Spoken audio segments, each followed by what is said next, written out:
The voyage started just like any other. The cargo ship SS Cotopaxi is making another journey to Havana, Cuba, to deliver coal.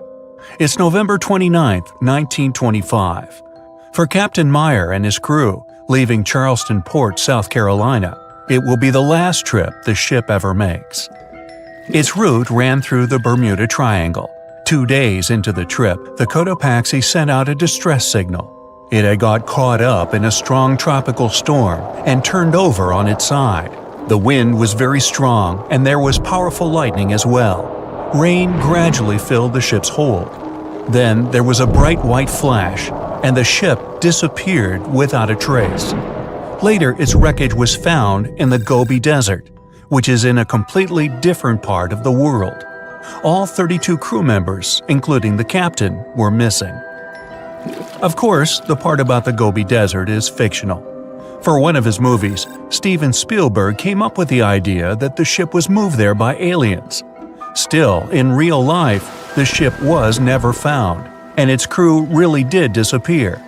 It was officially declared missing a month afterward, and nobody could find the wreck.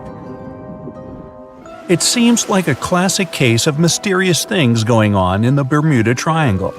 But most mysteries are solved sooner or later. In 2020, the Cotopaxi was found. A man named Michael Barnett had moved to Florida to study shipwrecks off the coast. One wreck in particular really caught his attention. It was much larger than the others, and the locals called it the Bear Wreck. It was about 40 miles from St. Augustine in northern Florida, but no one had ever managed to identify the rusty hull.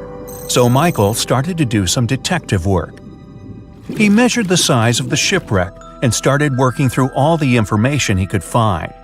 He researched hundreds of old newspapers, leafed through insurance records, and looked at artifacts found on the wreck. After hundreds of hours of hard work, Michael was sure it was the Cotopaxi. But a few years before, there had been a rumor that the same ship had been found off the coast of Cuba.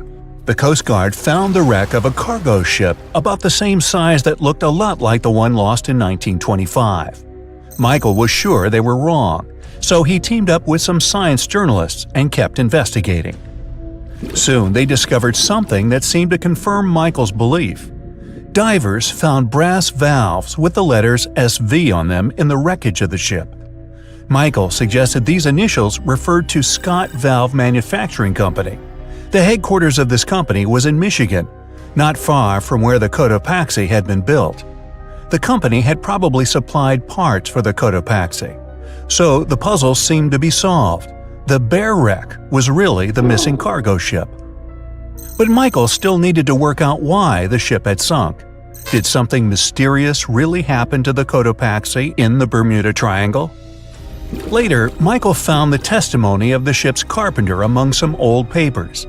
The carpenter claimed that the hatches covering the coal on the ship had been in a terrible condition before it sank. Repair work on the covers wasn't finished before the crew got the order to sail to Cuba. So if the hatch covers were still broken during the trip, water could have easily gotten on board. This water probably flooded the hole during the tropical storm. This was the real reason why the Cotopaxi went down. There was really nothing mysterious about it. It was just a mistake made by ordinary people.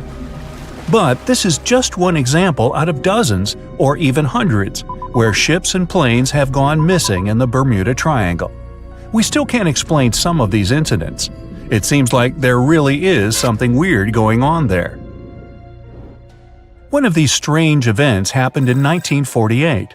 A passenger jet was headed for Miami from San Juan, Puerto Rico. It disappeared in the same area as the Cotopaxi. The 32 people on board vanished without a trace. The weather was clear throughout the flight, but experts think that when the plane was about 50 miles from the coast, it could have been hit by a strong wind that knocked it off course. Years later, a similar plane was found in the area of the Bermuda Triangle, but because no one could work out the registration, it was impossible to say for sure if it was the same one. Something even stranger occurred not long before, in 1945. 5 planes went missing all at the same time. Some trainee pilots were practicing their navigation skills. But when they'd finished, it seems they couldn't find their way back home and disappeared. Many people assume they just ran out of fuel. This seems likely, but still, the circumstances were really strange. The trainees were being supervised by an experienced pilot who had 2,500 hours of flight time. He would never have let a group of newbie pilots get that far away from their base. Even now, people still debate what could have happened.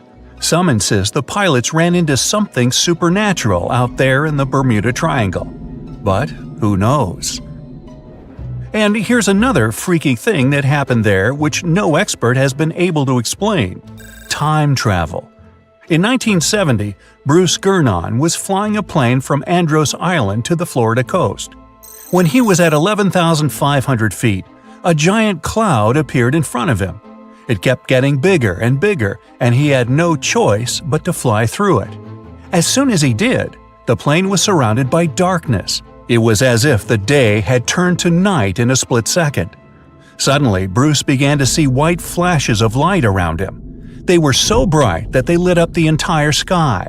But they weren't lightning bolts, although he couldn't really explain what they were. The plane continued through the strange cloud for almost a half an hour.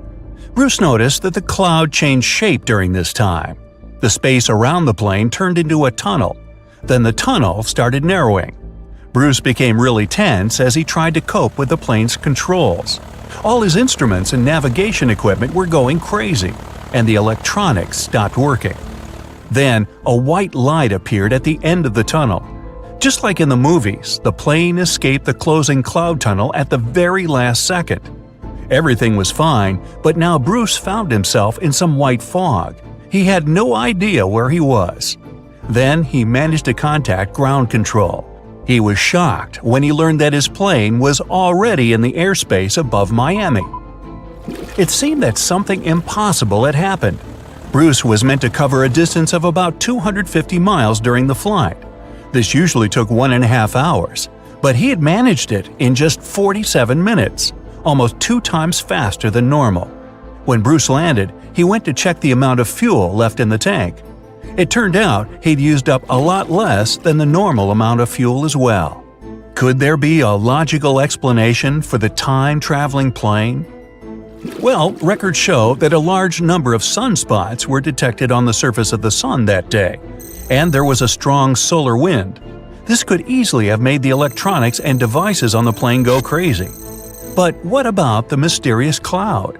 The Florida coast is a place where 2 large air currents meet. One has a high pressure and the other is a low pressure one. This causes a lot of storm clouds in the area. But people still debate how Bruce was able to cover the distance so quickly. Some people say that some kind of mysterious dark energy was involved. Others say it was a gravitational anomaly that curves space and time. Others think that Bruce is just a fraud. We still don't know the truth. So, is there really something supernatural about the Bermuda Triangle? Or is it all just coincidences and made-up stories? The truth is that no more planes and ships disappear in the Bermuda Triangle than anywhere else in the world. No matter what happens, don't stop! We almost got it! 2 treasure seekers are digging frozen ground in a cornfield at night. It's raining hard, lightning is flashing, but these 2 guys keep working. And now the shovel hits something solid. No way! A treasure chest! They start digging faster and find a piece of a ship's engine. What the? Far from the seas and lakes, somewhere under the fields of Kansas City, they found a giant sunken ship. How is this possible? Now you'll see. Some people spend their lives searching for shipwrecks with treasures underground. One of them is explorer David Hawley. He's been looking for such ships far from the seas, rivers, and oceans for many years. He does this because he likes the feeling of adventure. The holds of these ships may contain chests of gold, antiques, and artifacts. And you can get a lot of money for them. David says you don't have to go into the ocean to find a sunken ship. They may be lying in your backyard. But why do ships end up buried underground among fields, farms, and plains? Let's find out using the example of steamboat Great White Arabia. According to old records, the newspaper clippings, this ship had been carrying about 200 tons of treasure before it sank in 1856. Many rumors and local legends said the ship was lying underground a few miles northeast of Kansas City. It was there because people deliberately altered the riverbed and channels of the Missouri River in the second half of the 19th century. They artificially brought the shores closer to each other. They narrowed the river to increase the flow's speed so boats could sail much faster. In the 19th century, steamboats were the most popular means of transporting passengers and goods. Before railroads, they extended the western border across the Mississippi and Missouri rivers and brought supplies to people. That's why it was so important to increase the speed of their movement. So, on September 5, 1856, Arabia was sailing along such an estuary. It came across a snag sticking out of the water. A piece of log quickly flooded the ship. Fortunately, all passengers were evacuated. But the steamer and its precious cargo reached the silt bottom of the Missouri River in a few minutes. Several years had passed. Everyone forgot about the vessel. During this time, the course of the Missouri River had changed. But Arabia remained under the wet, muddy bottom. The soil level above it was getting higher, and the ground was losing moisture. Eventually, many decades later, a cornfield formed above the sunken ship. In the 1980s, one farmer owned this area, and he had no idea what was hidden in his territory. David Hawley carefully studied the history of the sunken ships of the USA. He knew that hundreds of steamers had gone underwater all over Missouri, but most of all, he was interested in Arabia, as there were rumors that it was filled with gold and other valuable things. The territory of cornfields in Kansas was vast, but David Hawley knew how to search properly. In 1987, he started working.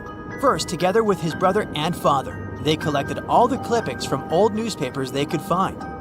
They were looking not only for information about the steamer, but also for maps of the Missouri River. They tracked its historical changes, checked the dates, and identified a large area where the steamer sank. Next, they used electromagnetic testing and other geological stuff to study the soil and find the right place. They searched for differences in ground moisture and density. Then, they went through the territory with powerful metal detectors. And so, by the fall of 1988, they had determined the location of the steamer. Arabia was the size of a football field.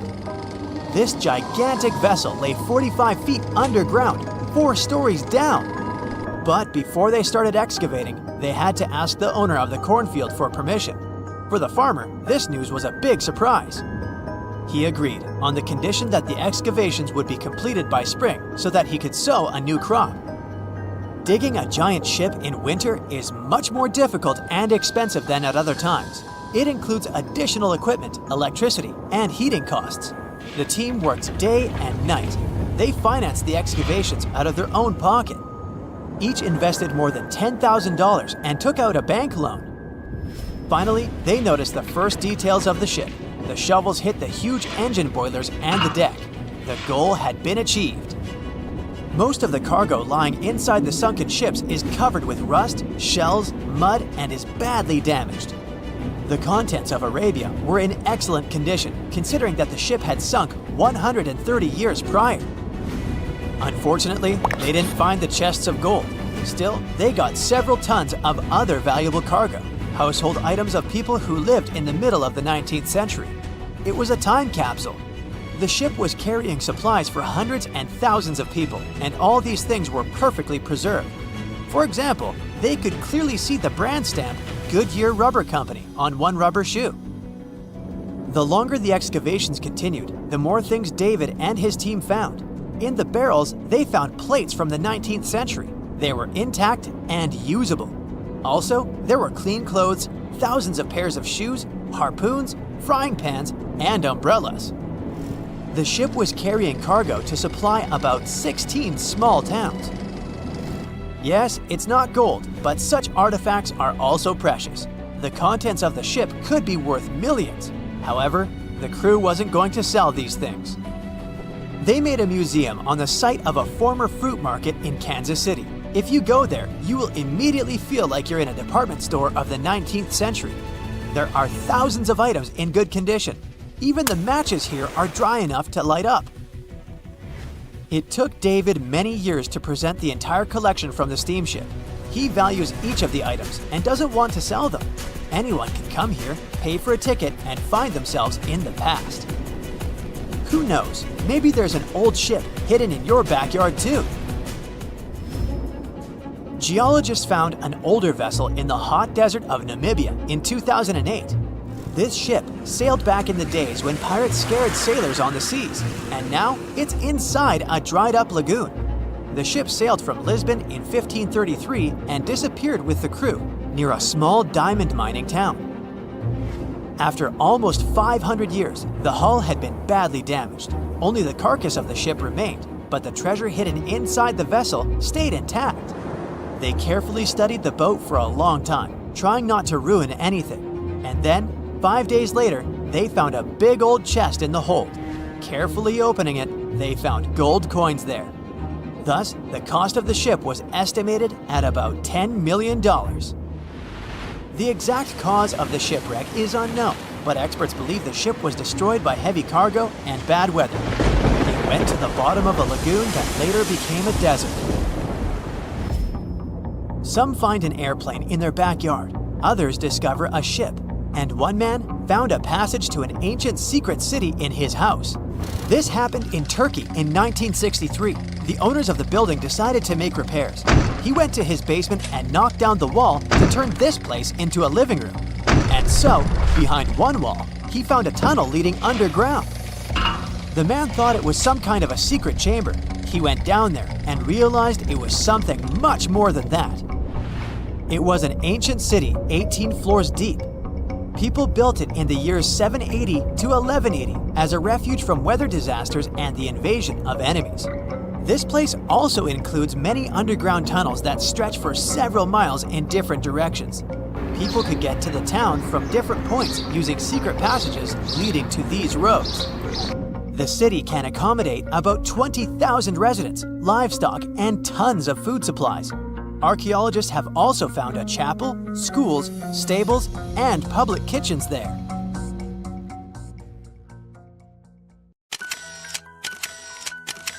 At the beginning of the 20th century, somewhere off the coast of West Africa, a German steamship was leaving the port.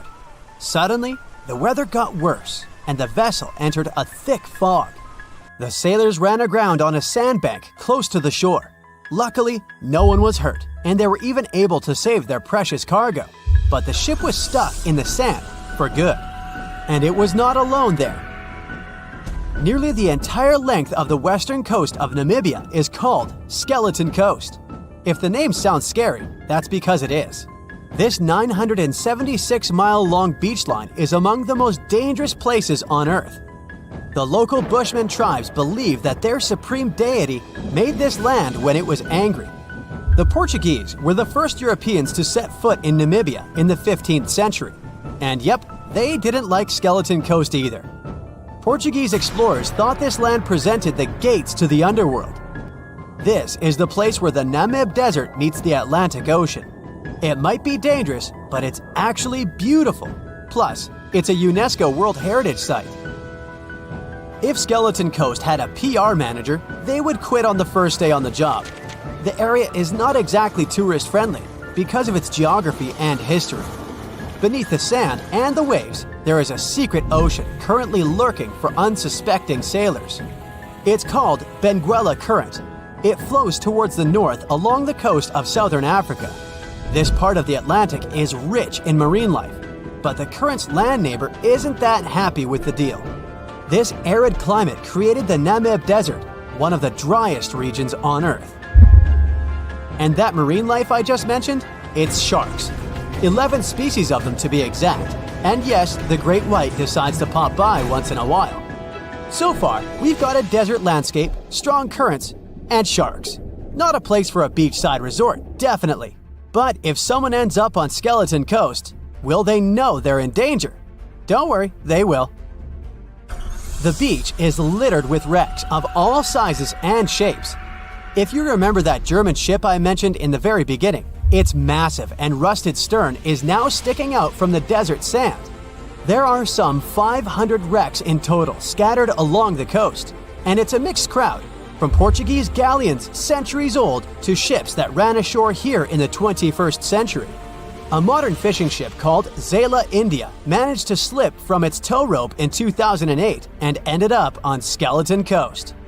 Okay, it didn't escape on its own, it had some help from the elements, but it's better to be a tourist attraction on a beach than to be broken up for scrap. That's where the trawler was originally going, poor thing. Skeleton Coast's most famous inhabitant, to call it such a place, is the wreck of the Dunedin Star. The British cargo liner ran aground here in 1942. The massive rescue operation that followed reveals why it's so dangerous for sailors to end up here. The rescuers managed to save all of the crew and passengers, but at a heavy price. An aircraft and a tugboat were lost in the process. It took the last of the rescuers a full 2 months to return home to Cape Town. Why, you might wonder? One look at the map of the region reveals the reason. It's an endless sea of yellow, which is the sand. There are so few roads here, so Skeleton Coast is hard to reach by land. There are also legal obstacles. You need a special permit to drive into the area.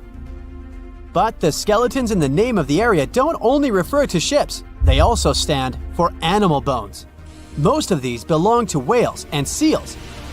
Many animals have adapted to the area, so lions and hyenas roam the coastline in search of a meal. Yeah, now there are hungry lions as well, as if those sharks weren't enough. Other animals with a temporary residence on Skeleton Coast include elephants, cheetahs, leopards, and giraffes. In 1971, the Namibian authorities established a national park here, but except for surfers, after an adrenaline rush, they don't get many visitors. You can understand why. The Namib Desert is the oldest desert in the world, and it's not very tourist-friendly either. Those who travel to the region should pack sunscreen and a warm winter jacket. A weird combo, right? Well, not so much when you think that during the day, temperatures soar over 110 degrees Fahrenheit. At night, the air temperature drops below freezing. What a climate roller coaster! And that's not the final danger. Yep, there's more. Remember how that German ship got lost in thick fog? Yeah, it wasn't a one-off event. Because of the region's climate, fog shows up frequently. Sailors should cover their ears now, but this fog is actually good for wildlife. This is their only source of water in the Namib Desert. Reptiles and mammals have adapted to the harsh climate. They use as little water as possible. Shifting sands, thick fog, strong currents, lions, and sharks. Not the stuff you would put in a tourist booklet, but Skeleton Coast isn't the only beach on Earth you wouldn't want to spend your vacation on. I will take you to Cape Tribulation in Australia. The area covers some 48 square miles in the northwestern part of the continent. And no, the area is not as dry as Skeleton Coast. It's part of the Daintree rainforest. You could say that here, it is the rainforest, not the desert that meets the ocean. The beach at Cape Tribulation is straight from a postcard. But looks can be deceiving. Australia? Probably sharks. No, crocodiles are out here to get you if you decide to go for a dip in the sea. There are saltwater crocodiles that the locals call salties. Well, that's a cute nickname for such a dangerous reptile. And it's not just that. The wildlife seems to have a beef with visitors. From October to June, the waters around Cape Tribulation are full of box jellyfish. Their venom affects the human cardiovascular system. When touched by a jellyfish out at sea, swimmers won't have enough time to reach land for help. Vinegar helps neutralize the sting, so you might want to keep a spare bottle in your luggage. Crocodiles and jellyfish sound dangerous, but there's one more animal you should look after. It's the wild boar. It might sound funny, but you won't laugh when you're being chased by one of these across the beach. 21 million wild boars live in Australia. They're mostly active at night, making it even more dangerous if they charge at you. The best defense is running in circles. Wild boars can't cut corners well. That's probably why we don't see many of them taking up careers as race drivers. Cape Tribulation has one last danger installed for you, and it's not an animal. Out here, even the trees are plotting against visitors. The stinging tree got its name for a reason. If you try to pick one of its beautiful red berries, it'll fight back. Its prickles are like tiny glass shards. The less than pleasant effect on your skin will last for a month. Then there is this wait a while bush. Who keeps naming them like this? This long vine has spikes that grab hold and just don't let go. They are so strong they can pull a human off a horse. You'll have to wait for someone to come by and save you from this thorny grabber. If you are about to cross this Australian beach from the vacation list, hold on for a second. Tourism is booming here. The local authorities have restricted access to all of the danger zones. Visitors go swimming in dreamy water holes that are surrounded by lush vegetation. There are even ropes to swing from. Now, that's a beach you can finally relax on. The moon shines brightly and illuminates the black water of the ocean. Thick fog descends on it in ominous silence. Then, it's suddenly broken by the creaking of wooden boards, followed by a rippling of the waves. Through the fog, you see the outline of an old, large ship. Its hull is rusty, and a strange cold is coming from it. But the most unsettling thing is that there's no one on the deck. The ship sails without a crew. No, this isn't a mythical Flying Dutchman, but a very real ghost ship. September 2nd, 2019. The British Royal Navy's ice patrol ship, called the HMS Protector, sails through the calm waters of the Atlantic Ocean. The time is 11 p.m. Some of the ship's crew are on deck, while others are sleeping in their cabins. The captain steers the ship and looks straight at the horizon. The sky is lit up by an orange twilight, and clouds float in the distance. Suddenly, against this beautiful landscape, one of the sailors notices the black silhouette of an unknown ship. The captain slows down and steers the ship a little closer to the mysterious vessel. This is an old cargo ship, 250 feet long. Attempts to contact the crew members lead to nothing. It seems the unknown boat is floating in the ocean by itself. There's no one on board, at least, no one alive. The deck of the ship creaks from rocking on the waves. The sun sinks below the horizon, and it gets dark. The ship looks terrifying. British sailors don't dare to climb on that strange deck. They take a photo, post it on the internet, and sail away. Many people on the internet will assume the sailors met a real ghost ship. 5 months later, we're in the village of Ballycotton in County Cork, Ireland. A local leaves the house early in the morning to go for a daily run. Music in his headphones, fresh cool air, and a scenic route are ideal conditions for a good workout. The jogger runs along the road on the coast of the Celtic Sea. There was a strong storm last night, and now the sea looks calm. The man runs along the top of a low cliff and notices a huge vessel. An old rusty cargo ship 250 feet long lies on the beach, right among the rocks. No people on board. It seems the ship has been here for ages, but the local is sure this vessel wasn't here yesterday. A little later, it turns out this is the same ship that the sailors from the HMS Protector saw 5 months ago, thousands of miles from this place. The cargo ship, called the Alta, was built in 1976. Nobody knows who used it all this time and for what purposes. It's only known that in 2017, the ship was purchased by a new owner and marked with the flag of Tanzania. It's important to say that almost all cargo ships are equipped with AIS, Automatic Identification System, which is needed to track ship movements in the ocean. Since 2015, something strange started happening with the Alta's AIS. The ship disappeared from the satellites, then reappeared again. Over the past few years, this ship had changed several names and flags. It's not surprising that its AIS shut off and turned on numerous times. It's said that some of those who disable AIS on their ships do so to hide outlaw activities. The ship's captain, whoever it was, clearly didn't want to show the Alta's movements. As AIS showed in 2017, the ship had sailed near Greek port cities. The Alta made 12 stops in 3 such cities in different parts of Greece. Then, the AIS signal disappeared, and 10 months later, the Alta reappeared near the northern coast of Africa, 1,200 miles from Greece. In September of 2018, the ship was sailing about 1,400 miles southeast of Bermuda, and at that time, the crew members started having problems. There were 10 people on board the Alta. On September 19th, the ship's engine failed right in the middle of the Atlantic Ocean. The nearest shore was very far away. The ship began to drift. As days passed, the crew couldn't fix the vessel. Food supplies were running low. The crew started to panic and tried to contact someone. The situation got worse as a strong hurricane was approaching the place where the ship broke down. Crew members contacted the U.S. Coast Guard. On October 2nd, a helicopter headed towards the ship. Food and water were unloaded on the Alta. This was enough for the crew to bide their time for several days. About a week later, a rescue boat sailed about 1,500 miles to reach the Alta and help the stranded sailors. Shortly before the start of the hurricane, American rescuers succeeded. The entire crew of the wrecked ship was taken to Puerto Rico. The Alta remained drifting in the ocean. After a while, another ship arrived to tow it to the coast of Guyana.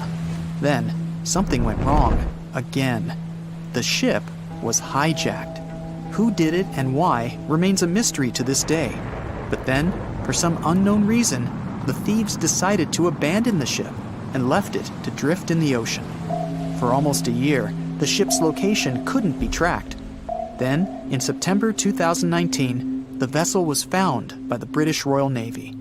How the Alta was able to cover the distance across the Atlantic and wash up on the coast of Ireland is unknown. An investigation has been launched in Ireland. It's necessary to identify the owner of the vessel and find a responsible person to take on the task of towing it. But no one has since been found.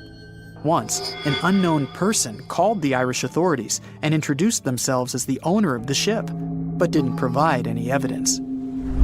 Several barrels of oil were found on board the Alta. To dismantle the ship, the Irish authorities will need to spend about 10 million euros. Local residents are annoyed by the wreck too. Corroding metal is bad for the environment, and kids have already snuck on board and posted a video on the internet from inside the abandoned ship. The further fate of the Alta remains unresolved. It's still lying there. That ship sailed in the ocean for just 2 years. Now imagine if some other managed to drift for 38. In all that time, no one could catch this ship, and people still seek it. That vessel is called the SS Bechimo. It was a merchant ship owned by a Canadian trading company. In 1931, the ship got stuck in ice off the coast of Alaska. A strong snowstorm began. The team waited a week for it to end, but the storm only intensified. One day, the weather improved a bit, and part of the team was evacuated to the nearest city. Another part of the crew, with the captain, set up camp near the ship. The storm started again and didn't stop for a long time. The blizzard was so heavy that the ship's captain couldn't see beyond his arm's reach. Finally, when the storm was over, the captain saw that the ship simply vanished. He decided the Bechimo sank during the storm. A week later, the ship was found, drifting near the place where it was lost. The hull of the ship was damaged so badly that it was unsafe to sail on it. The captain decided to abandon the ship. However, it didn't sink. For the next 38 years, it was drifting at various points along the Alaskan coast. Several times, people climbed on the ship, including native Alaskan residents and a group of researchers. Attempts to save the vessel from the sea ended in failure. The salvage operations were hampered by drifting ice and bad weather. The last time it was seen was in 1969. The ship was frozen and blocked by the ice. In 2006, the government created a special project to find the Bechimo. However, in all these years, the ship still hasn't been found. its fate is unknown. It's likely that the ship has finally found peace and is now lying on the seabed of the Chukchi Sea. They say nothing is ever lost, and it's true. Let's discover ships frozen in time. The first one is truly fascinating. Here, the Antikythera shipwreck. It's a Greek trading ship from the 1st century BCE. It's located on the east side of the Greek island of Antikythera and at the merging point of the Aegean and Mediterranean seas. Around 2,000 years later, in 1900, a group of Greek sponge divers discovered the wreck. They were going to Tunisia, yet they were forced to find shelter from a storm on a nearby island. Since they couldn't go anywhere due to the storm, they decided to look for sponges until the weather got calmer. One of the divers discovered the shipwreck at depths of around 130 feet. Imagine someone going for a sponge hunt, but getting out to the surface with archaeological treasures. The captain of the sponge boat talked to the Greek officials about what they had found. The officials sent 2 ships to the wreckage. The salvage operation was successful, and discoveries are now in Greece's National Archaeological Museum in Athens. The findings included 3 life-sized marble horses, jewelry, coins, and hundreds of works of art, including a 7-foot-tall Colossus statue of Hercules. Among these treasures, Antikythera ephebe, a bronze statue of a young man, caught more attention. Because the ephebe doesn't comply with any familiar iconographic model, and there are no known copies of his type, he held a spherical object in his hand. Scholars have different theories of who that person could be, but they are not in a consensus yet. More than 70 years later, Jacques-Yves Cousteau and his team went to the area and recovered hundreds more artifacts and the remains of 4 people. Interestingly, they discovered a complex set of interlocking gears, capable of predicting the movement of the sun, moon, and several planets. The mechanism can also show the times of solar and lunar eclipses years into the future. Think of this Antikythera mechanism as an early computer calendar, to plan significant events like agricultural activities, religious rituals, and Olympic Games. These artifacts found in the Antikythera wreckage are some of the most important findings in modern archaeology. Just the Antikythera mechanism itself has changed our perception of the limits of ancient technology. The mechanism has a sophisticated design and was made over 1,000 years ago. After all these amazing discoveries, experts believe that the wreckage site has remained largely unexplored and is mostly because of its location and the landscape of the seafloor on which the ship rests. The wreck is too deep for scuba divers but too shallow to use something like a submersible. A survey made on the seafloor in 2012 showed evidence of a second wreck about 800 feet to the south. It's clear that this area has a lot to offer humanity. What would happen if those sponge hunters didn't go to the area? Scientists found a shipwreck in Antarctica at the bottom of the Weddell Sea 107 years after it sank. The name of the ship was Endurance, and it was the lost vessel of Antarctic explorer Sir Ernest Shackleton. Scientists who laid eyes on it decades later say it is among the greatest undiscovered shipwrecks ever. That is why they filmed the whole discovery. The video shows the remains of the Endurance and proves it is still in remarkable condition. It has been sitting in 10,000 feet of water for over a century, yet it looks like it sank very recently. So the story goes like this. The ship was crushed by ice and sank in 1915. Shackleton and his crewmates had to escape by themselves in small lifeboats. From then on, it was all about survival. Shackleton imagined to get his crew to safety. Then, the ship sank. Yes, this is a pretty impressive story. But why did scientists prize this ship? Firstly, Shackleton's Imperial Trans-Antarctic Expedition sailed to make the first land crossing of Antarctica. Yes, the crew was trapped in ice, but the intention was important. Secondly, it's about the challenge itself of finding the shipwreck. The Weddell Sea is almost always covered in thick sea ice. The same ice that made the Endurance sink. Getting near the presumed sinking location is super hard, let alone being able to conduct research.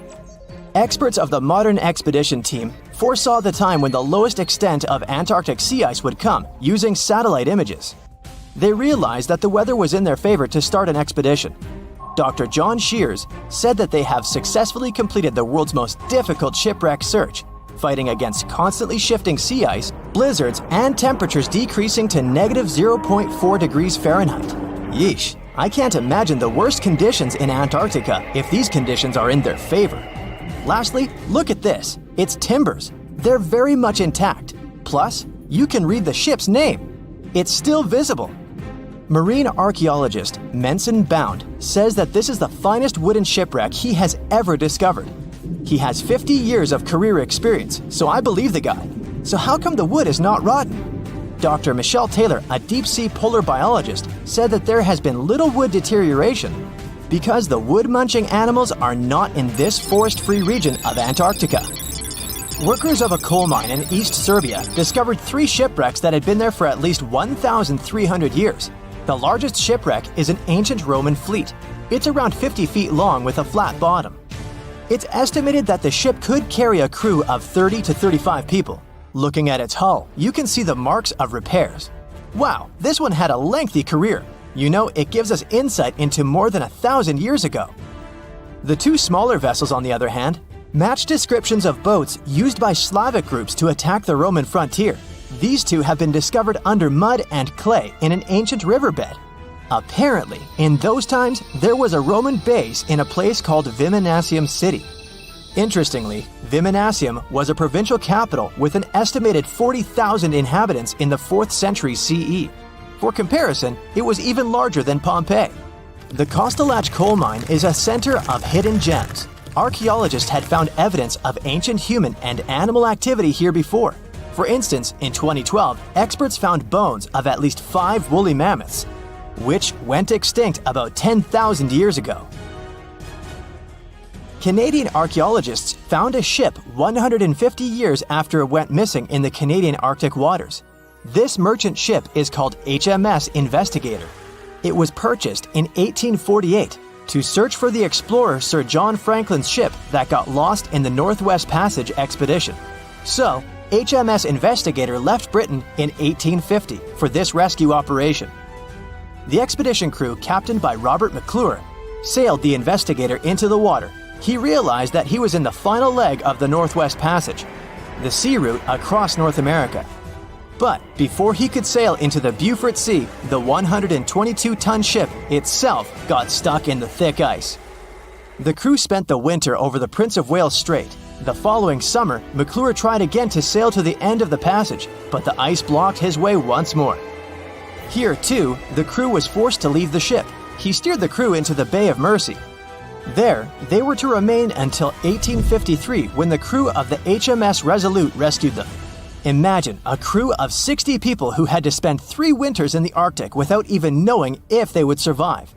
Later on, the ship was found sitting upright in about 36 feet of water. It was in very good condition. Arctic water has prevented the outer deck of the vessel from deteriorating quickly. The outline of the ship and its timber can be clearly seen. Plus, archaeologists have uncovered artifacts on land left by the sailors. They had unloaded everything before abandoning the Investigator. 3 sailor graves and 1 British naval shipwreck had also been discovered in the area. I wonder what else they could find there.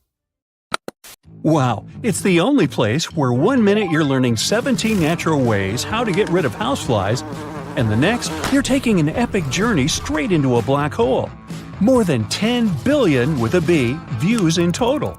That's 47 billion minutes watched, or more than 70,000 years. That's all the way back to the Ice Age. No, I wasn't around then. 40,000 videos, hundreds of topics, and most importantly you, a whole 44 million of you. Our viewers. We could populate an entire country if we wanted to. We'd like to continue helping you learn and giving you useful skill improvement tips. Got a thirst for knowledge? We've prepared 4 masterclasses on creating a 2D character animation from scratch, 10 hours of video lessons, practical tasks using professional software, and additional materials that you can use with your own projects. Get the full course now and create your own animated masterpiece. There's a ship drifting somewhere in the ocean without a crew. The last time someone saw it was over 50 years ago. Its story reminds of that of the Flying Dutchman, a ship that's bound to sail forever and bring disaster to whoever sees it at sea. At least the legend says so. Unlike the Flying Dutchman, the SS Bay Chimo was definitely real and built for a German company in Hamburg and began as an ordinary cargo ship. It was trading supplies between Hamburg and Sweden in the Baltic Sea starting from 1914. It had a strong steam engine and a hull made of steel. A few years later, it became British property. Then, in the 1920s, a Canadian company purchased it for around $18,000, a huge amount of money back then. The new owner, the Hudson's Bay Company, was actively using the ship for several years. They would often send it on voyages from its home port in Scotland to Siberia, Alaska, the Yukon, and the Northwest Territories. It also passed through the Panama Canal and even the Suez Canal, with fur pelts for sale on board. Sometimes it would also transport passengers. It had completed 9 successful voyages before this strip of good luck came to an end. Starting from the 1930s, SS Bay Chimo would have trouble with ice and storms. When it first got trapped in ice in October of 1931, some of the crew managed to escape to Alaska. 15 of 22 sailors decided to stay with their vessel and try to save it. They had furs and other valuable cargo worth around $58,000 aboard. The company sent them supplies to survive the winter. They set camp near the ship out of the hatches, tarpaulins, and other materials, and offloaded the cargo. At the end of November, a blizzard rushed through the area, and it seemed like it had taken the ship with it. The ice platform had survived, but the ship broke free. Some of the crew members were sure it had sunk. But soon after, they heard from one of the locals who had spotted their ship around 45 miles away from their camp. The crew moved on with their lives, and the ship started its journey as a runaway vessel. People would spot SS Bay Chimo once a year or so, all the way until 1965. It was mostly spotted off the coast of Alaska. A man going to Nome with his sled dog, along with prospectors, explorers, and treasure hunters, all claimed to have seen SS Bay Chimo. Someone tried to board it and take it to port, but ended up stranded on it for days because of horrible weather. Others got luckier and managed to take a whaleboat, some furniture, and other valuables from the vessel. Those who got close to the ship saw that it was damaged and missing the propeller. Still, it stayed afloat without a crew for at least 38 years and became the longest sailing ghost ship in history. In 2006, the Alaskan authorities started a project to solve the mystery of this ghost ship of the Arctic and finally find SS Bay Chimo, either still above or below the water. So far, the project has not been a success. SS Bay Chimo remains one of the estimated 4,000 ships that have disappeared off Alaskan shores. If the legend of the 17th century isn't lying, this ghost ship could be sailing somewhere along the Flying Dutchman. It belonged to the Dutch East India Company. Its captain managed to do the impossible for that time and sailed from Holland to Indonesia in only 3 months. They said he was flying over the sea, and some evil tongues explained that he had made a deal with evil forces to achieve that. Once the ship was sailing back home, its captain and crew disappeared without a trace. There are many versions of what happened to it. One of the first ones said it had tried to enter port at the Cape of Good Hope, got in a terrible storm, and sank as there was no captain to save it.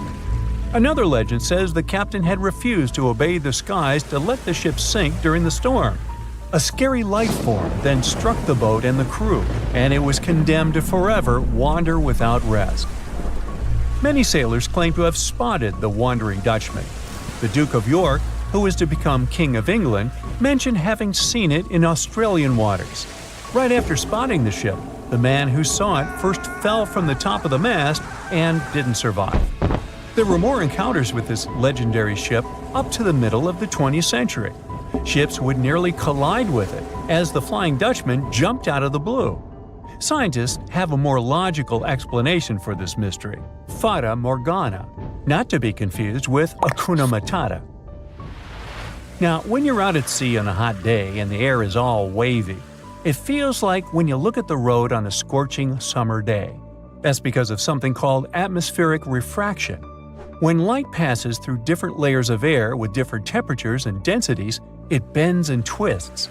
Sometimes, under certain conditions, This bending of light can create really bizarre optical illusions over the ocean, like sightings of the Flying Dutchman. The Fata Morgana phenomenon can make distant objects appear distorted, stretched, or even lifted above the horizon. So you can see a ship far away, but because of the way the light is bending, it will look like it's floating above the water or even disappearing and reappearing. A Fata Morgana is most commonly seen in polar regions, especially over large sheets of ice that have a uniform low temperature. But you can see it anywhere, even in deserts and over lakes on hot days. The first stories about ghost ships go all the way back to ancient Greek and Roman mythology. One of the most famous ghost ships in history is the Mary Celeste. This brigantine was traveling from New York City to Genoa and was fully stocked with provisions, but missing a crew when it was discovered in the Atlantic Ocean in 1872. The crew's personal belongings were also there, completely undisturbed. The final entry in her log was made 10 days earlier. We still don't know what happened to its crew, and the ship has inspired many spooky stories and legends. The Lady Lovibond was another legendary schooner that is believed to have been wrecked off the coast of Kent in the middle of the 18th century. The story tells that the ship's captain, Simon Reed, had just got married and took his bride on board for a celebratory cruise, despite the superstition that it could bring bad luck. They were on their way to Portugal when the first mate, who is also in love with the captain's new wife, went mad because of jealousy, attacked another crew member, and then took over the wheel and steered the ship straight into the dreaded Goodwin Sands. No one aboard survived, and the schooner is said to reappear as a ghost vessel every 50 years.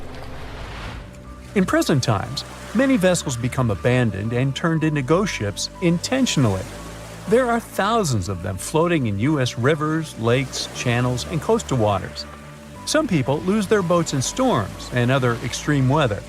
Others have to abandon their boats because maintaining them can cost 10% of the boat's price. Plus, docking a vessel can add up to several $1,000s every year. Most boats have been made of fiberglass, so an owner can't just recycle them as scrap metal. So, once they want to get rid of it, they often tie it to a dock and sneak away, or leave it floating far away from the shore, or just try to sink it. When ghost ships sink in shallow waters, they can cause damage to coral reefs, mangroves, marshlands, oyster habitats, and wetlands. Plus, they can collide with unsuspecting regular ships and cause real trouble. So, don't do that. Enough said. Strange things occur in the cold waters of Antarctica. One of these things happened to a ship called Jenny. It was a small schooner whose history began in 1822. The boat and its crew set sail and disappeared a year later. For 18 years, the ship was considered sunk. People forgot about it, but in 1840, the vessel reminded the world of itself. That year, the whaling ship Hope sailed through the Drake Channel in Antarctica. The crew members noticed a ship among icebergs. It was the schooner Jenny. It was floating slowly in the dark, with no signs of life. The captain of the Hope, Mr. Brighton, gave the order to approach the mysterious vessel. They thought it was some creepy ghost ship, but as they came closer, they noticed crew members on the deck. The sailors of the Hope called out to them, but received no answer. This time, it became clear that something terrible had happened to the Jenny. When Brighton boarded, he realized that the Jenny crew members weren't missing. They were here. Frozen people stood like statues. Brighton went down to the lower deck and found the captain. He was sitting frozen at the table, holding a pen. Brighton looked at the logbook. The last record was made on May 4th, 1823. The captain wrote that he was the only living member of the crew. They spent 71 days without food. It seemed that the ship got lost in the sea because its captain went off course or sailed into an iceberg, but no one knew for sure. After that, nobody ever saw the Jenny again. According to rumors, the crew of the Hope abandoned the frozen ship and left it to drift in the cold waters. According to other rumors, this whole story is fiction. The story of the Jenny was described in a German magazine in the middle of the 19th century. Still, there was no further evidence of the ship's existence. Already in our time, Cambridge University decided to explore the case of the Jenny. The researchers discovered that one of the crew members of the Hope, who didn't disclose his name, told someone the legend of the frozen ship. Someone shared the story with another guy, and it was published in a German magazine called Globus. And that's all. There was no other evidence. One of the most famous ghost ships was the Mary Celeste, and there's no doubt about its existence. The history of this vessel was documented in court.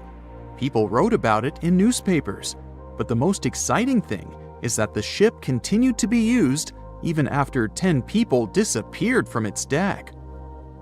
The history of the Mary Celeste began in Canada in 1861. When it was first built, the ship was called the Amazon. It changed captains several times, and it also hit some rocks. The boat was sold, bought, then sold again, repaired, and sailed under the name Mary Celeste. In 1872, it had a new captain, Benjamin Briggs. He was a decent, brave man with a lot of experience in navigation. He had a beloved wife, a daughter, and a son. When he went on his last voyage, he took his wife and daughter with him, and his son stayed in America. In November of 1872, the Mary Celeste sailed from the port in New York with 10 people on board and disappeared. 8 days later, another ship, the Dei Gratia, also left New York and followed the same route. Dei Gratia's captain, David Morehouse, noticed the Mary Celeste and immediately realized something was wrong. The ship was moving too freely, as if no one was controlling it. The captain tried to contact the crew members, but no one answered him. Then, together with other sailors, he climbed aboard the Mary Celeste. The ship was in good condition. There was no damage. The hold was slightly filled with water, but it could be easily pumped out. Everything seemed fine, but one lifeboat was missing. The crew members' valuables were in their cabins. The cargo was in the hold. The supplies of water and food were untouched. Judging by the records in the logbook, the ship was caught in a storm, but it was not too strong. Other ships also sailed through this storm, but nothing bad happened to them. The last record was dated November 25th, and it claimed that everything was fine. The sails of the Mary Celeste were slightly damaged, but perhaps it happened after the crew had disappeared. The whole ship was in excellent condition, but what made the people leave it? Part of the crew of the Dei Gratia stayed on board the Mary Celeste to bring it to dry land. Everything went well. They delivered the ship to the closest port. Next, the captain of the Dei Gratia appeared before the court and told about what had happened. However, the prosecutor and the judge didn't want to believe in the story of the Mary Celeste. They were sure the captain got rid of the ship's crew to get money for its cargo. According to the maritime laws of that time, if you found a ghost ship with valuable cargo, then a substantial part of this cargo belonged to you. So, many people thought that David Morehouse decided to earn some money. This version seemed to be more valid than the one about the mysterious disappearance of 10 people. Fortunately, no one accused the captain of committing a crime. They thanked him for his service and gave him a monetary reward. However, his reputation was damaged, which greatly affected his career, as many believed he attacked the crew of the Mary Celeste. But even after this terrible case, trial, and investigation, the story was not over. The Mary Celeste was still an expensive and efficient vessel. It sailed several times, but then one captain crashed it into the reefs to get insurance. The court revealed this deception and accused the captain of intentional property damage. The story of the Mary Celeste became famous all over the world. People began to build their theories, realistic and not. Someone believed the ship had sailed through the Bermuda Triangle. But this version was quickly refuted, as the route of the Mary Celeste passed thousands of miles away from the Bermuda region. Did the Kraken or another giant monster attack the ship? Nope. Since the boat was found in almost perfect condition, there were no signs of a struggle. One of the most popular versions was that the crew of the Mary Celeste stole some valuable cargo and sailed to Spain on the rescue boat. However, those who knew Captain Benjamin Briggs said he was a good, honest man.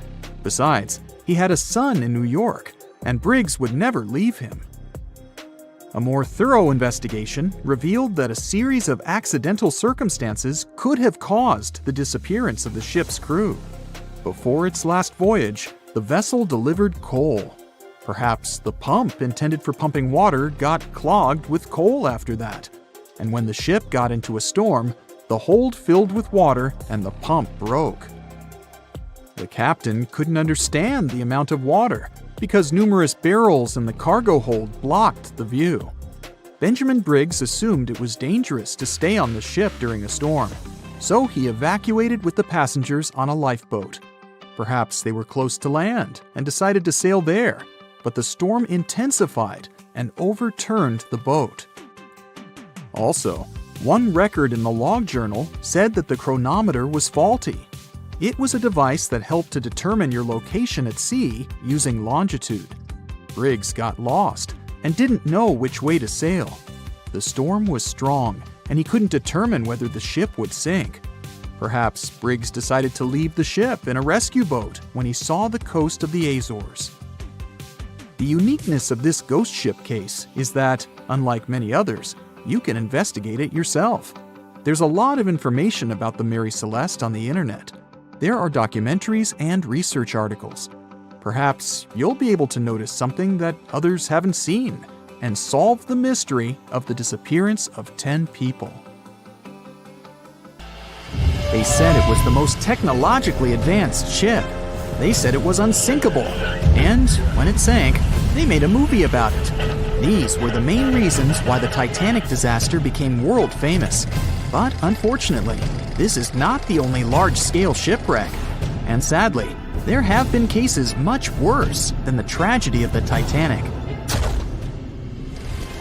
One of them occurred on April 27, 1865. The Sultana steamboat carried passengers and cargo daily between St. Louis and New Orleans. It was a pretty large wooden boat with 3 decks and was 260 feet long and 70 feet wide, almost twice the size of a basketball court.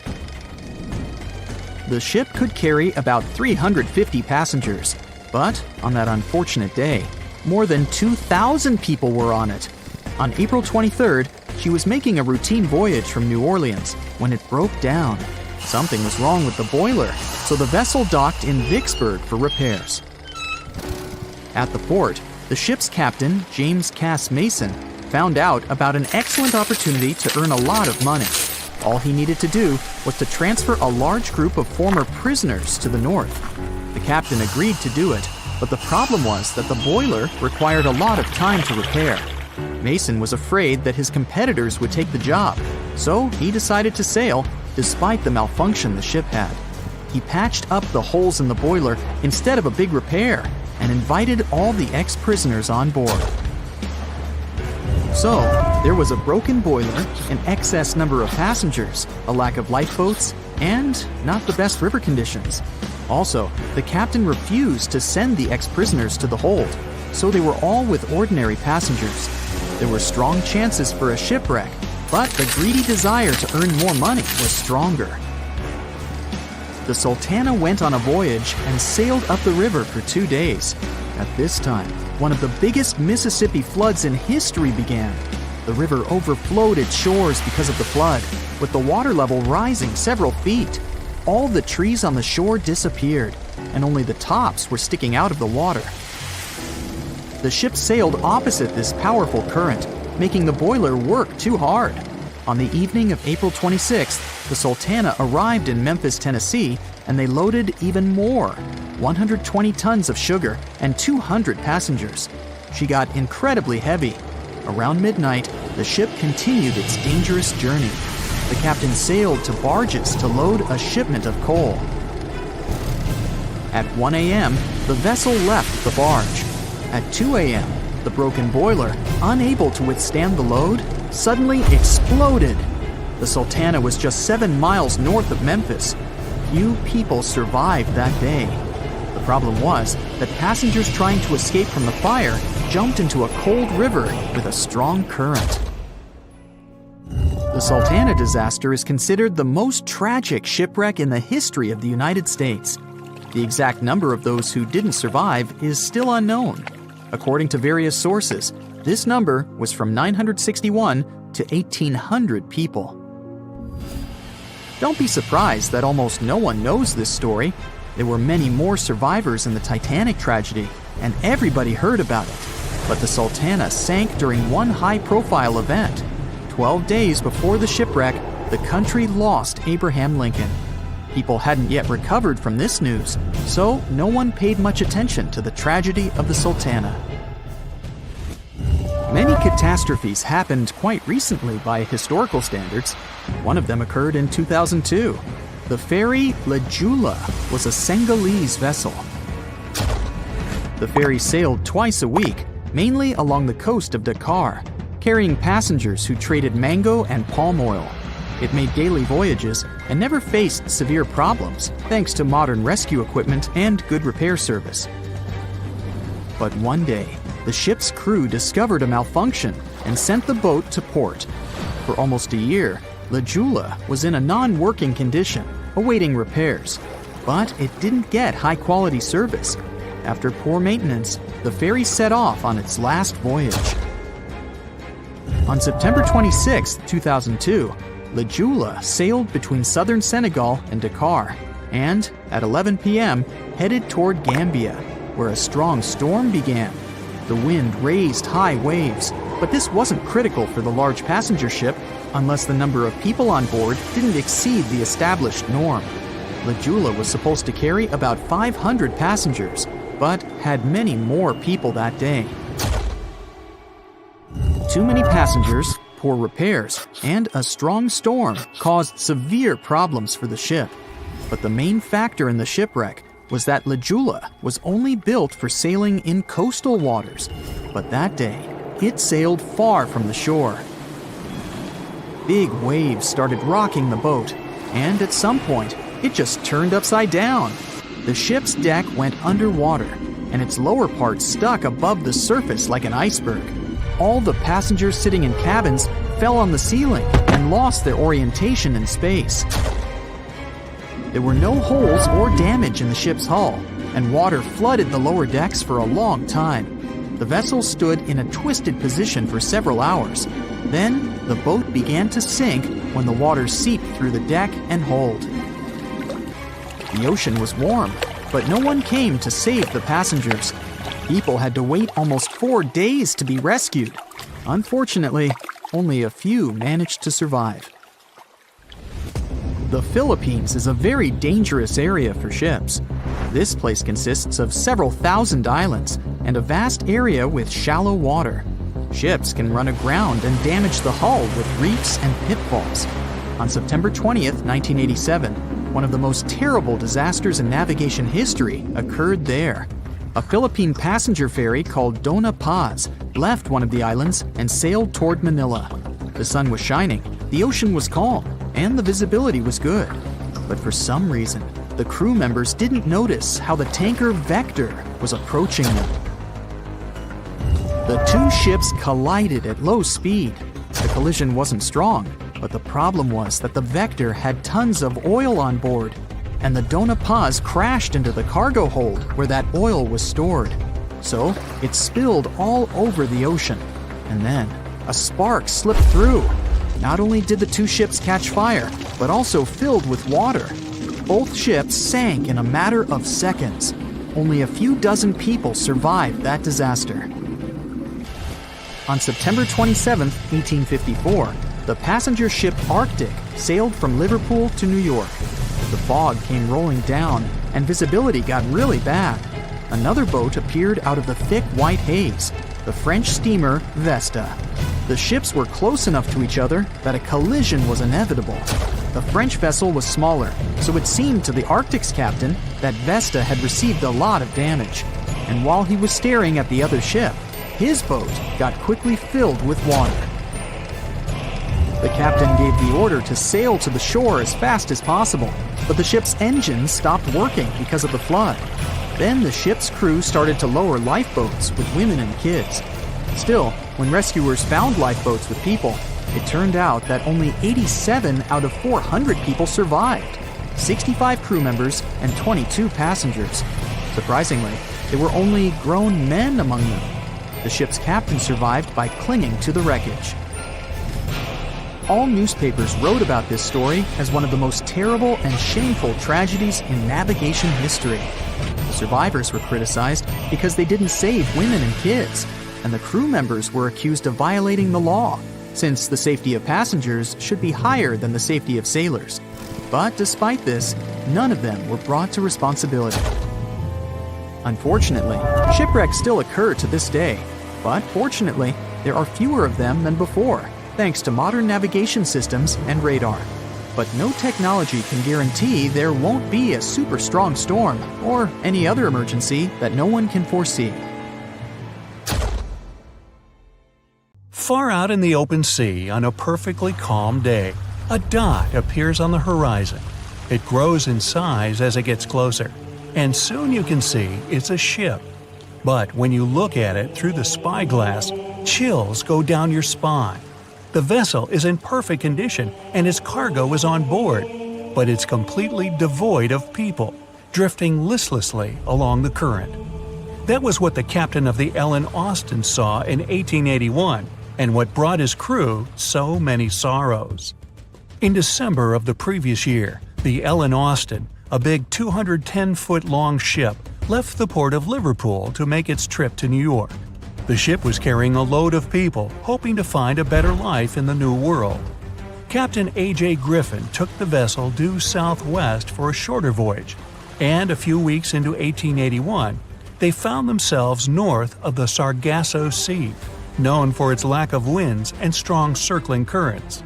Ships that got caught in those could lose control and keep on drifting in circles until they were dragged into the center. From there, they'd be incredibly lucky to get back past the currents, but more often than not, they stayed in the desolate desert of the sea forever. Worse still, the area belonged to the notorious Bermuda Triangle, which was already known to take down ships and make them disappear without a trace. The ship's crew were nervous, afraid of being in such a dangerous area so close to a sea that could bring them to a standstill. And ominously, some of the Sargasso Sea's calm must have escaped it, because the Ellen Austin lost its speed one day and fell adrift without the winds. It was fine, though. They had ample provisions and were still on schedule. Captain Griffin was walking around his ship, giving orders in a voice full of calm authority, and both his crew and passengers trusted him completely. But then, the lookout shouted from above that a ship was in sight. And indeed, when the captain looked in the direction the man was pointing, he saw a small schooner moving slowly into view and towards the Ellen Austin. As it came closer, it became apparent that the way the strange vessel moved wasn't right. The captain frowned and examined it through his spyglass. The schooner was untouched, but eerily silent. There wasn't a single soul on board. Derelict ships weren't that rare in the Atlantic at the time, but neither were pirates. Captain Griffin decided to wait and watch. After 2 days, the schooner was as quiet as always, and Captain finally thought it was fine to move in. He took a small team of sailors and boarded the stranded ship. There was nobody there indeed, but luck seemed to be on Griffin's side. The precious cargo of mahogany wood was still in the holds. The captain returned to the Ellen Austin and ordered his select men to take the smaller ship along to New York. The crew's spirits arose with the prospect of riches awaiting them upon arrival. When the winds blew strong again, the Ellen Austin continued its voyage, with the unnamed vessel tagging along. But after a couple of days, the ships were caught in a powerful storm and got separated. The wind, rain, and waves beat them for several days in a row. When the weather finally cleared, Captain Griffin ordered to find the schooner. They searched for another day until they finally found it adrift, way off the course. Griffin hailed his men on board the smaller ship, but no one answered. A party of sailors went to investigate and returned with their faces white with fear. The whole prize crew went missing in the storm. The captain wasn't one to lose such a valuable find, though, and ordered another team to take control of the schooner. Reluctantly, the sailors obeyed, and the two ships continued their voyage. They agreed to stay as close as possible to one another and ring their bells at set intervals at night to let each other know they were fine. Several nights went all right, with bells ringing reassuringly every hour. But one day, a thick blanket of fog fell on the sea and almost completely blocked their vision. The ships went on regardless and started sounding their bells earlier. When night came, the fog was still there, but the bells were the sound of life. Until they stopped. Captain Griffin rang the bell once, then twice. No answer. The crew lit the fires and looked out into the sea intently, but the fog hadn't lifted, and they couldn't see a thing in the swirling abyss beyond the ship's board.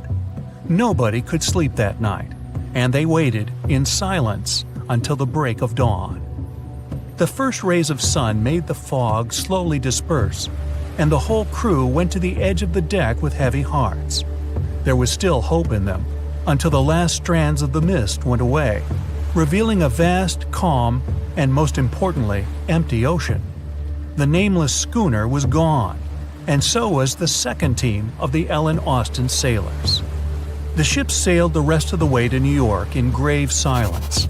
Once it arrived at the port, the passengers were only too happy to leave the vessel, and no one so much as turned their head as a goodbye. That was the ship's last voyage as the Ellen Austin. That same year, it was sold to a German shipping company and renamed Meta. No one ever found the derelict schooner or the sailors that went missing with it. And that would probably be the end of this mysterious and unresolved story, if it held at least a little bit of the truth. In reality, none of the enigmatic things in the narrative actually happened. The Ellen Austin did indeed leave Liverpool and headed southwest to New York, and its captain was really A.J. Griffin, taking people to the American continent. But from here, the story falls apart. First of all, the ship went way too far to the north to pass the Sargasso Sea so closely. There was simply no reason to make a detour so broad. Even though the westerly winds were strong, it was still faster to take them head-on than to go in a southerly direction. So the Ellen Austin was probably nowhere near the Sargasso Sea and the Bermuda Triangle. Secondly, the triangle itself has been proven time and again to be nothing but a work of fiction. In fact, it gained popularity in the middle of the 20th century, while nobody even thought of drawing a triangle in the Bermuda area before that. The mystery was popularized by science fiction writers and became a common myth, while no serious research proved it any more dangerous than other parts of the world's ocean. So the crew of the Ellen Austin weren't even aware of the Bermuda Triangle back then, let alone afraid of it. Thirdly, the whole story was told and retold by magazines and mystery-loving personalities with ever-changing details. It first appeared in a newspaper in 1906 and already had the date wrong. The article said the voyage took place in 1891 instead of 1881. Later, the story resurfaced in 1935 on the radio with the wrong name of the captain. It was Baker, not Griffin. The date was also off, saying the trip was taken in August 1881, when the Ellen Austin was already renamed Meta. The legend grew upon with other strange details, such as the ship's route from London to Newfoundland, which was never the case. But the final debunking came from the archives of Lloyd's of London, the marine insurance market that keeps all logs of trade and emigration ship routes. The documents there say that on February 1881, the Ellen Austin completed its cross-Atlantic voyage to New York without incident. Captain A.J. Griffin off-boarded the ship with all his crew hale and hearty and declared no loss of hands during the trip. The voyage took over 2 months because the ship had to fight strong westerly winds pushing it back towards Britain. The crew reported no strange encounters on the way, and the whole thing was as boring as could be. And even the passengers must have been smiling when they stepped on the American soil at last, unaware of the phony baloney story they were about to be a part of. A ship is traveling across the Atlantic Ocean when a storm starts. At first, the situation doesn't seem to be very bad, but soon, people on board the ship realize that the storm is intensifying. Waves are huge, and nothing can save the ship. It's starting to sink. On board, there's only one lifeboat. Sadly, it can only hold one person. The captain is in a terrible situation. He needs to decide which passenger can be given a chance to survive. Besides the captain, there are 8 people on board. Some of them seem to be lovely. Others look like villains. But you might not know the truth until it's too late. The first passenger is Alex, a 28-year-old talented artist. He's just had his first international exhibition and is boasting about that left and right. He claims to dream of inspiring the world with his art, but did I mention it's his shy twin brother who painted those masterpieces? And Alex just steals his shine? Next is 23-year-old Maria, who's 8 months pregnant. She's quite spoiled, often behaves unreasonably, and treats the staff on board badly. She's traveling home to her husband, but little does he know that the kid is not his, but his best friend's. And she's been cheating on him since forever. Though we can't let this innocent soul perish, can we? Despite his untidy appearance, this 65-year-old scientist, Professor Marcus, is a leading researcher in the field of gene therapy. He's working on a breakthrough that could save millions of lives, but there are skeletons in his closet too. It's been 15 years since anyone saw his wife, Judith. Does Marcus's scientific progress have something to do with the mysterious disappearance of his wife? Dr. Anna is 34 years old. She's a surgeon who's saved hundreds of lives during natural disasters. She succeeded as a doctor, but failed as a parent. Her 3 daughters live with their dad and don't want to hear anything about their mother. 78-year-old Teresa is a widow whose family gave up on her because of her bad temper. She's traveling for the last time in her life to visit her late husband's grave. A little boy, Mark, is just 7 years old, but his unruly character has caused a lot of arguments between the other passengers. He's traveling alone since his parents are supposed to meet him on the shore. This brat's parents are too busy working, so he gets more and more uncontrollable. Who knows what he'll be capable of doing in 10 years or so? A robot android, Alpha 3, is also on board the ship. It has an artificial intelligence created to assist in expeditions. It can also control the ship in emergency cases. And the last passenger is Emily. This beautiful and charming woman is 30 years old. She lives off of powerful, old, rich men and has enough money to burn. She hasn't worked a single day in her entire life and just travels the world. To make his choice, the captain invites each of the passengers to listen to their stories. He asks each of them just one question. Why would you be the one to survive? Alex says, "You see, my art can inspire and change the world. Looking at my works, they help people see the beauty of life, especially during difficult times. I must continue living. I have so much to show through my paintings." Maria answers, "Can't you see that a new life is growing inside my body? It's me and my unborn kid who must survive. We risk losing a talented doctor or an artist in the future. It's not just my life we're talking about." Professor Marcus says, "My work is not finished yet. It might save thousands of lives. I'm close to a breakthrough and I need to live to make it." Dr. Anna says, "My hands save lives. I have proven many times that I can do the impossible in extreme conditions. The world can't lose my skills and knowledge." The elderly woman begs, "Please, you must understand me. I might have lived a long life, but I want to see my husband's grave." Mark says, "I'm still a kid. My parents are waiting for me at home. I want to hug my mom and dad." Alpha 3 states that it was created to serve and help people. Its ability to analyze situations and make rational decisions in a crisis can be used to prevent future disasters. Emily admits, Look at me. Doesn't every person have their unique value? I'm young and beautiful, and I have a lot of potential. Surely you see it. the captain is desperate. How can he, a mere mortal, decide who should live and who he should take this chance away from? After pacing his cabin and hitting the walls with his fists, he decides to, estimate passengers' value and see how useful they are. Alex, as a talented artist, can influence society through his art, providing inspiration for thousands of people who will see his masterpieces. But no one knows where his ego can bring him. Plus, remember who the real artist is. Saving Maria means saving her unborn child. But however cynical it may sound, the contribution of these two lives to the future of society is assumed, but not guaranteed. What if that child grows up to become a criminal? Professor Marcus can indeed provide significant benefits to society through his scientific research, but he isn't young. What if he doesn't live long enough to finish his work? Dr. Anna is a surgeon.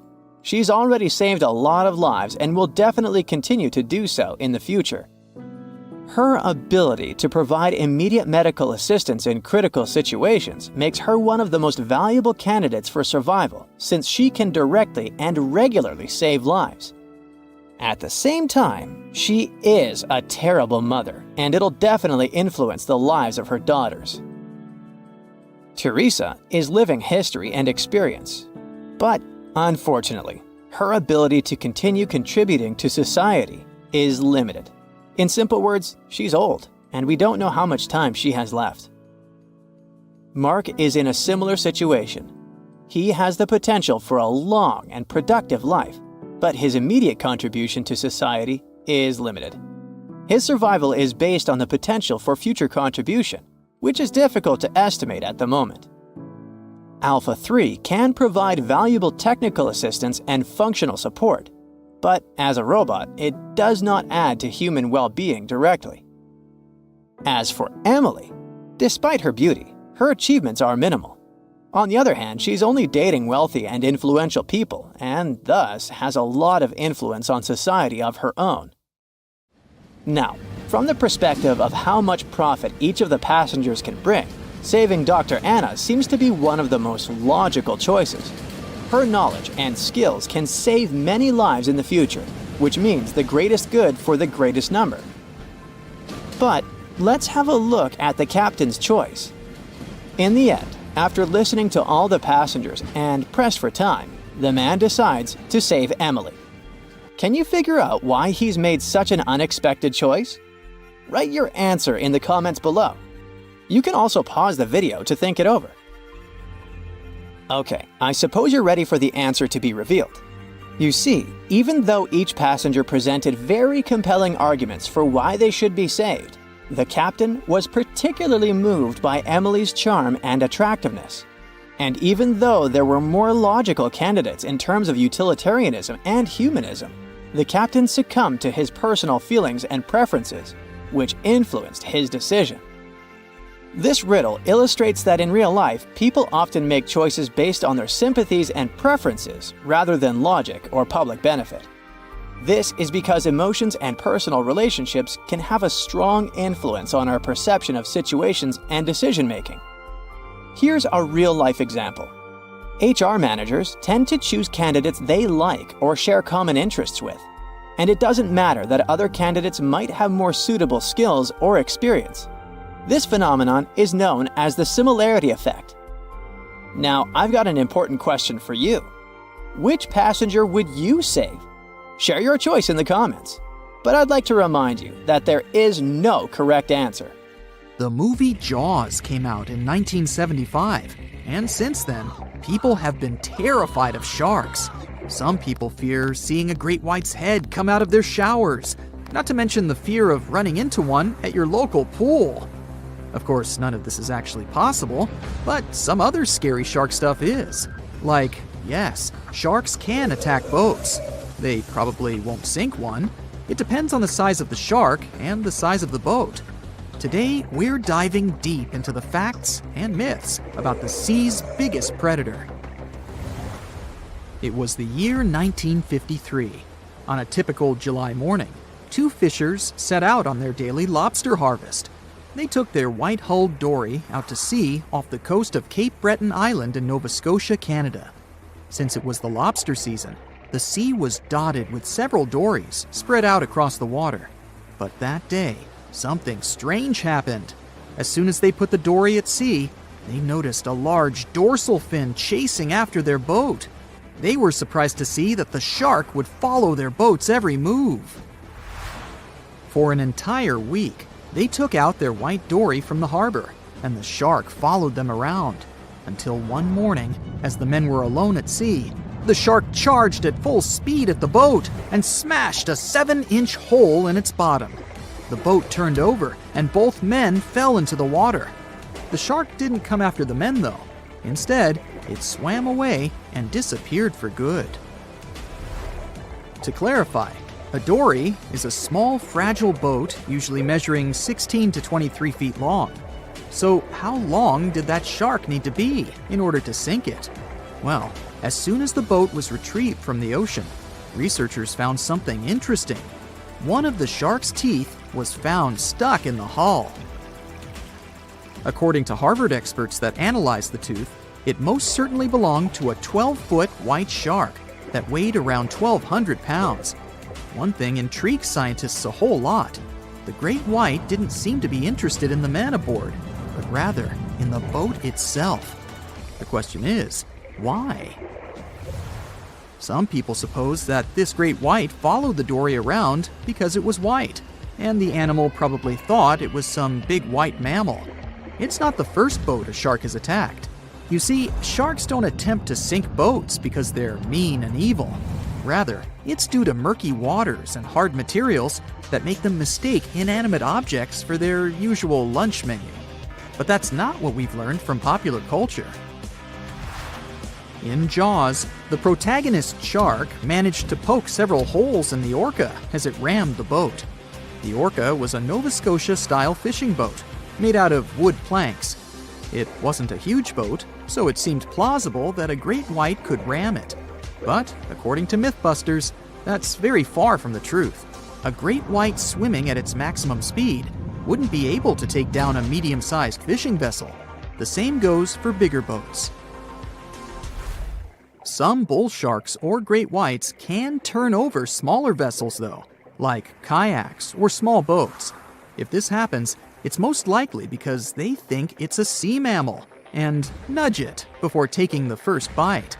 No scientist can say for sure why they do this, only that it's usually a misunderstanding on behalf of the animal. The Shark Research Committee, a nonprofit scientific research organization, has documented a lot of shark attacks on inanimate objects and is trying to answer that question more thoroughly. So far, they've observed several attacks on objects such as crab trap buoys and inflatable float bags. The website has also registered 2 famous attacks on boats. The first one happened in 1959, and a shark left a tooth on the hull of a boat. Researchers later identified it as belonging to a 12-foot great white. The report of the other attack, which happened in 1989, claims that a boat was circled by a great white before the animal swam at the vessel at full speed and hit the boat several times. Of course, those who suffer the most from shark attacks and encounters aren't boats, it's surfers. As far as we know, surfers look like giant wobbly seals from the shark's perspective. According to the Shark Research Committee, there have been 41 confirmed shark attacks on surfers on the west coast of North America over the course of the last century. So, should we be so afraid of sharks after all? Let's learn more about these magnificent sea creatures. Off the top of your head, how many shark species can you name? 4, 8, 10? Well, there are over 500 species of sharks swimming in the ocean. They vary from tiny specimens, about the size of a human hand, to up to 39-foot-long creatures. The largest species of shark are actually not great whites, but whale sharks. And even those are small compared to the great megalodon. This ancient creature that lived around 20 million years ago reached an unimaginable length of 60 feet. By comparison, that's the same as 2 to 3 buses placed one after another. I wouldn't swim in megalodon-infested waters even if you dared me, that's for sure. We know that sharks are very good hunters, but why is that so? Their bodies seem to have been strategically built for speed. Instead of having a bone skeleton, like us humans, sharks have a cartilage skeleton, which makes them much lighter and also super fast swimmers. Each species of shark hunts depending on its nutritional needs. So, shark species that grow to an average of 3 feet have a diet based on fish. The ones that grow bigger start feeding off of bigger sea animals, such as sea lions and seals. Throughout their lives, some species of shark can shed over 30,000 teeth. Unlike humans, who are born with a set number of teeth in their jaws, sharks have an apparently limitless supply. In their defense, they do lose teeth pretty easily, as they can easily get stuck in their prey, for example. They also have multiple rows of teeth. The jaws of a great white can contain up to 7 rows of teeth, and can grow to be more than 6 inches long. And since we're speaking of great whites, the most feared shark species roaming the oceans, this is ray. Ray is an adult white shark. He can swim up to 50 miles a day, so he needs a lot of fat in order to keep his body functioning. Funny thing about Ray, when he opens his jaws to hunt, his eyes roll back together with his head, so his sight is hindered when he's taking a bite. Now, he does like it when the water is murky and underwater visibility is low. That's because it makes it harder for his prey to spot him coming. These conditions can make it easier for him to grab that yummy seal. But this can also make it easy for him to mistake a random boat for lunch and end up scaring some humans. Some Hollywood movies love to portray sharks as having superpowers. Although they're not innately cruel, one species of shark does have something that can be considered bizarre. Hammerhead sharks, one of the most dangerous species of sharks, have a sort of sixth sense. Inside their heads, they have electroreceptor organs called ampullae of Lorenzini. These organs allow sharks to detect the electromagnetic fields of all living things in the ocean. This ups their hunting abilities to another level. They can even find prey hidden in the sand because they sense its electromagnetic field. You should know one thing. If a shark lives in a balanced ecosystem, it won't feel the need to attack unknown things. These animals are curious, though, so maybe we should cut them some slack when they bite a piece off a random boat. As an experienced sailor and the first man to ever sail non-stop on his own around North and South America, Matt Rutherford has seen a lot during his voyages. But what he saw in 2013 while sailing through the waters of the Atlantic with his colleague surely stands out. Some 800 miles off the coast of Bermuda, not far away from the famous Bermuda Triangle, they noticed a boat that seemed to be moving by itself. The sails weren't up and the motor wasn't running. The sailors decided to check if there was someone who needed their help aboard, so they moved closer to the mysterious ship. Once they got there, things only got weirder, as they realized there wasn't a living soul aboard. Rutherford started filming to document their discovery. The boat looked so awfully abandoned that they expected to find some pretty scary things in there. But it didn't stop Rutherford from searching the vessel. The boat, which turned out to be named Wolfhound, looked like an upscale one, probably costing hundreds of thousands of dollars. It was pretty weird to find it floating by itself in the middle of the ocean. It seemed like whoever abandoned it was leaving in a rush. There were clothes and other personal belongings all over the main cabin. Some parts of the ceiling had fallen and some drawers had popped open. The brave sailors decided to tow the ghost ship back to Bermuda. It wasn't easy because Wolfhound was bigger and heavier than their boat. After days at sea, the crew was running low on fuel and asked a passing freighter to stop and give them some gas. They kept pulling Wolfhound until the tow line got wrapped around the rudder and they realized they could get stranded in the Bermuda Triangle. So they had to abandon the ship. What really happened and how Wolfhound ended up in the middle of the ocean will probably remain a mystery. Rumor has it that it belonged to a member of the Royal Irish Yacht Club. The ship was going on its first voyage from Connecticut to Bermuda and then Antigua. It got in a terrible storm around 400 miles away from Delaware. The winds were so strong that the yacht suffered 2 knockdowns. A Greek cargo ship rescued the crew. They left the ship with an emergency beacon on. The rescued crew members shared that they saw the ship sink, which only adds more questions to the story. How did it get back to the surface? Does the Bermuda Triangle have anything to do with that? Christopher Columbus himself reported some unusual compass activity going on in this mysterious area while he was on his way to the New World. Despite the stories of more than 50 ships and 20 planes disappearing in the area, it remains one of the most heavily traveled shipping routes in the world. Some skeptics believe that this fact solves the Bermuda Triangle mystery. It could make sense because the busier the area, the more accidents happen there.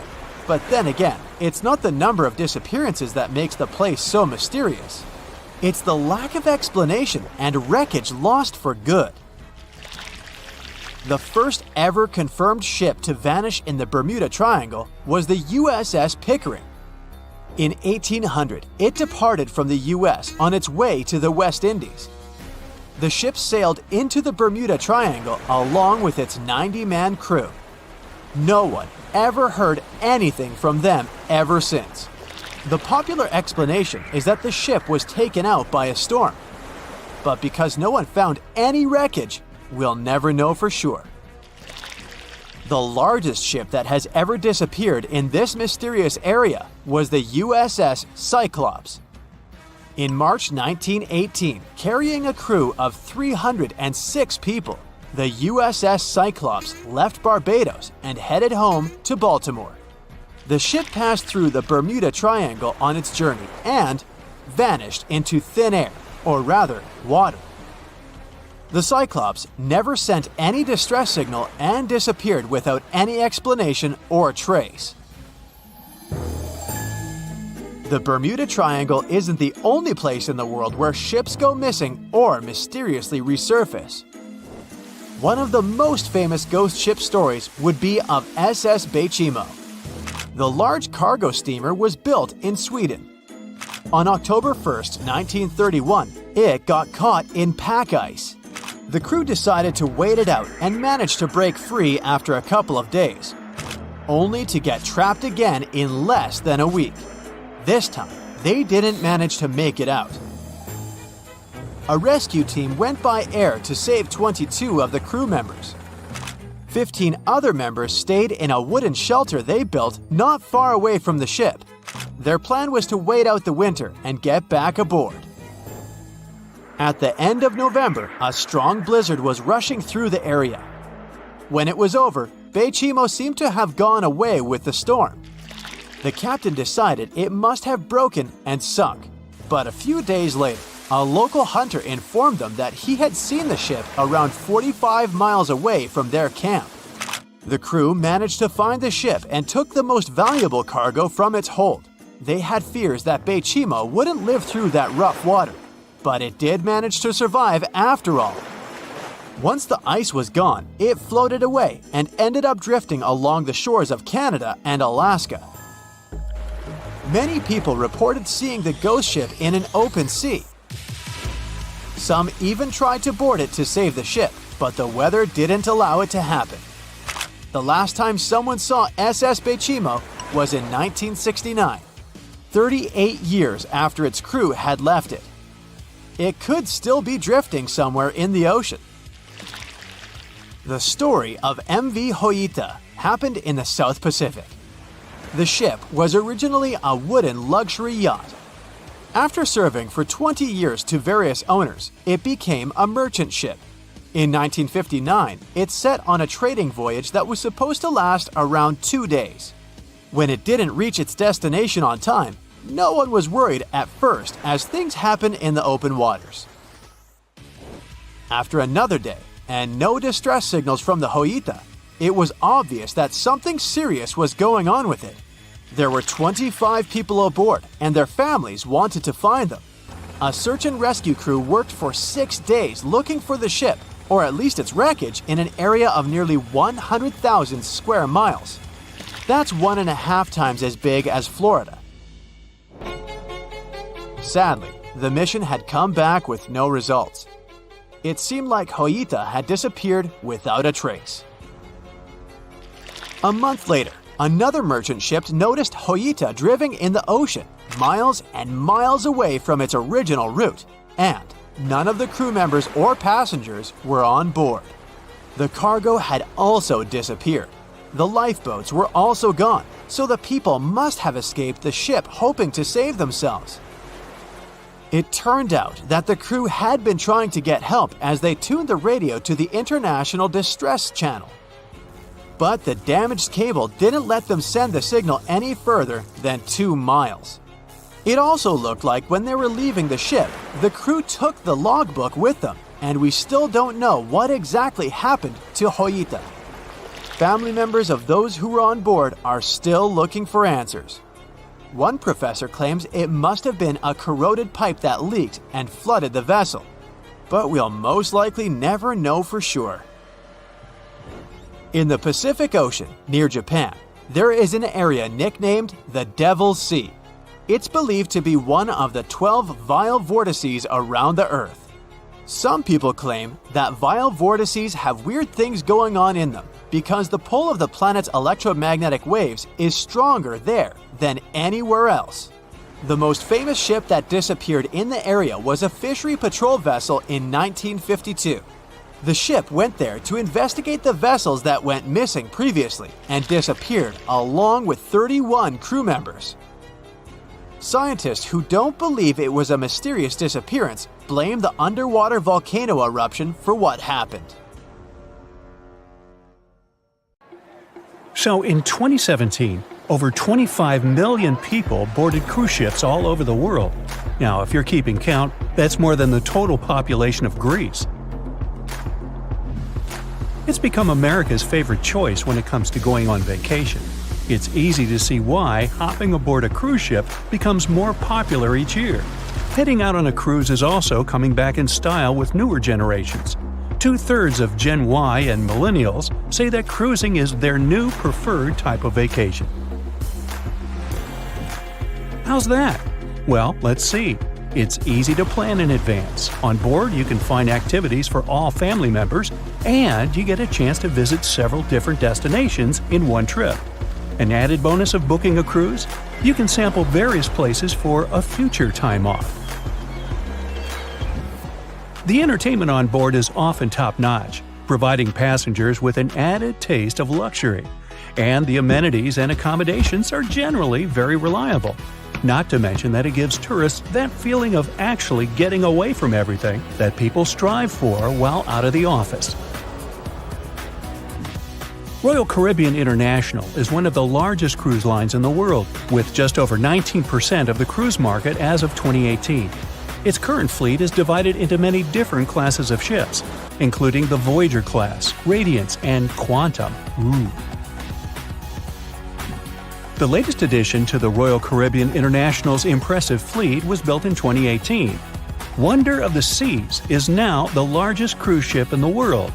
Since this spectacular liner has just had her maiden voyage in March 2022, let's look at some of the incredible perks it has to offer its passengers. For starters, the boat is so big that it had to be split into neighborhoods. Well, it figures since Wonder of the Seas can accommodate almost 7,000 passengers. Fond of New York? Well, no worries. Wonder of the Seas has a central park of its own, with an estimated 10,000 plants to check out. The ship's central park is a feature of all Oasis-class ships, being one of the so-called neighborhoods. Let's look at some other areas, shall we? Like this boardwalk, a place that includes an arcade, a candy store, and a sports bar. It's best suited for long walks. There's a pool and sports zone on Wonder of the Sea. These areas feature the ship's numerous pools and hot tubs. There are many activities to check out on the sports court. Then there's the Royal Promenade, or Promenade if you prefer. That's the main road on Wonder of the Seas, with bars, lounges, and places to grab a cup of coffee, or a luxurious latte. The entertainment neighborhood is the focal point for leisure activities on the ship. Here, guests can find a comedy club, an ice skating rink, and even a theater. The spa and fitness area is a tranquil zone with a huge array of treatments available. The fitness center is free of charge, by the way, so there's no excuse for guests to skip a leg day. An extra 8th zone was added to Wonder of the Seas. It's called the Suite Neighborhood. This is an exclusive area designed for guests staying in the suites. Oh, now I get it. It's located at the top of the ship. Guests here have designated staff members called Royal Genies. Yeah, if you rub a lamp in your suite, they appear. Nah, not really. The genies are similar to butlers. They can cater to just a few cabins. Of course, the cruise line wants to divert other guests from asking these crew members various questions and taking their time. That's why the genies don't wear name tags in public areas. As for its itinerary, Wonder of the Seas was initially supposed to be homeported in China, but Royal Caribbean decided to move the liner to the United States. In March 2022, the ship started its journey with 7-night Eastern and Western Caribbean itineraries. In May 2022, Wonder of the Seas is scheduled for a trip to Europe, with Western Mediterranean cruises from Barcelona and Rome planned for its guests. Passengers will also be able to visit Palma de Mallorca, Spain, and Capri, Italy. When the summer season is over, Wonder of the Seas is scheduled to return to Florida to offer year-round sailing starting November 2022. And by the way, there is no truth to the rumor that a special cruise only for highly allergic and hay fever sufferers will be called the Wonder of the Sneeze. Nope, not at all. Now, it's hard to imagine a ship so massive that can accommodate so many amenities on board. For example, the Titanic was the largest ship of its time, measuring 882 feet in length. And Wonder of the Seas is not only 1,188 feet long, it's also 36% taller and 34% wider. Speaking of lifeboats, which I am about to, Titanic had a mere 20 lifeboats on board, which was tragically not enough to fit all the passengers after the ship hit the iceberg. But Wonder of the Seas has an even smaller number of lifeboats, 18 to be precise. Sounds weird and dangerous? Well, not really, given that each of these lifeboats can accommodate up to 370 people. It means that all the passengers and crew members, an estimated 8,000 people if fully booked, are going to be safe in case of an emergency. If we could somehow have a race between the two ships, well, Titanic was in fact the faster ship out of the two, beating Wonder of the Seas by 1 knot per hour. Cruise ship passengers today are more interested in the experience rather than the speed of the boat itself. That's why how fast a ship can travel is not an extremely important aspect nowadays. In terms of costs, Titanic cost around $7.5 million at the time of its construction. It's the equivalent of about $200 million today. How about Wonder of the Seas? Well, it cost a staggering $1.35 billion to build, making it 6 times more expensive than the Titanic. How about we compare ticket prices? Well, in this case, the least expensive ticket on Titanic was £7. It's about $1,000 today. The cheapest ticket on Wonder of the Seas is currently $423, but prices may vary depending on the location, season, itinerary, and how much you tip your Royal Genie. And I know you were going to ask, how about icebergs? Well, Titanic steamed in the frigid North Atlantic, where you had to be on the lookout for those. Wonder of the Seas will be cruising the balmy Caribbean, where the worst thing you can hit on is 17 in blackjack. Oops, busted. Anyway, set side by side with its other sisters from the Royal Caribbean Fleet, Wonder of the Seas is equally as impressive. The company's earliest ships could host about 2,500 people. This included passengers and the staff. Such ships were Splendor of the Seas, Legend of the Seas, and the smallest of them all, Thumbelina of the Seas. No, wait, that should be Empress of the Seas. Oops, my bad. The largest ships in the company's fleet can now house about 9,000 people altogether. That's almost 3 times the size and capacity of the earlier liners. Wonder of the Seas is one of them, as well as Harmony of the Seas and Symphony of the Seas. Are you seeing a pattern here? Yep, if you ever encounter a ship with Of the Seas in its name, it's safe to assume it belongs to Royal Caribbean. But if it's a can of tuna, it might actually be Chicken of the Sea. Hey, I like tuna. Now, choosing between cruise ships based on their size is like wondering if you should visit your local museum or the Louvre in Paris. It all depends on your preferences. Some families prefer small settings. Others are fan of large spaces that can provide everything they need. Historically, it's equally as exciting how far we've come in terms of maritime transportation. The SS Royal William, for example, was the first boat to ever make a transatlantic voyage almost entirely steam-powered in 1833. And it was a mere 160 feet long and could house roughly 155 passengers. And if the seas were calm, then they were housed less roughly. Similarly, the first modern megaship in the world was the MS Sovereign of the Seas. Launched in 1987, it was only 888 feet long and could carry a little under 3,000 passengers. Size and capacity are not the single improvements added to newer cruise ships out there. Recent technological developments in artificial intelligence and facial recognition have allowed cruise operators to ensure faster, smoother boarding for passengers. If, in the past, it took from 60 to 90 minutes for all passengers to board a ship, nowadays, cruise ship operators manage to get people comfortably settled in less than 15 minutes. Now, I'm sure you're already eager to book a ticket, but let's look into some of the more interesting activities you can try on board Wonder of the Seas. This way, you'll know what you're getting yourself into. All Royal Caribbean ships have loads of artworks available for their guests to enjoy. But Wonder of the Seas goes above and beyond, even featuring statues of astronauts in key locations around the ship. You'll find the first astronaut looking through the glass at the promenade, while a second one is busy rock climbing at the boardwalk. The third and last astronaut is more of a movie fan. This statue can be found near the movie screen sitting area. Going astronaut sightseeing is proving to be quite the experience among guests. In the areas with no access to sunlight, Wonder of the Seas features virtual balconies. In case of bad weather, guests can still have a feeling of the outdoors, but without having to hide from wind or rain. Teenagers have a place of their own reserved on the ship. There's a special club with a private hot tub, selfie area, games, and comfortable seating. The inside part of this club features a vending machine, an interesting collection of literature, and tables for foosball. Well, sign me up. April 1912 marked one of the most terrible tragedies in the history of the world.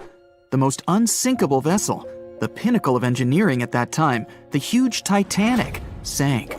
On that dark, moonless night, the ship had many chances to save its passengers.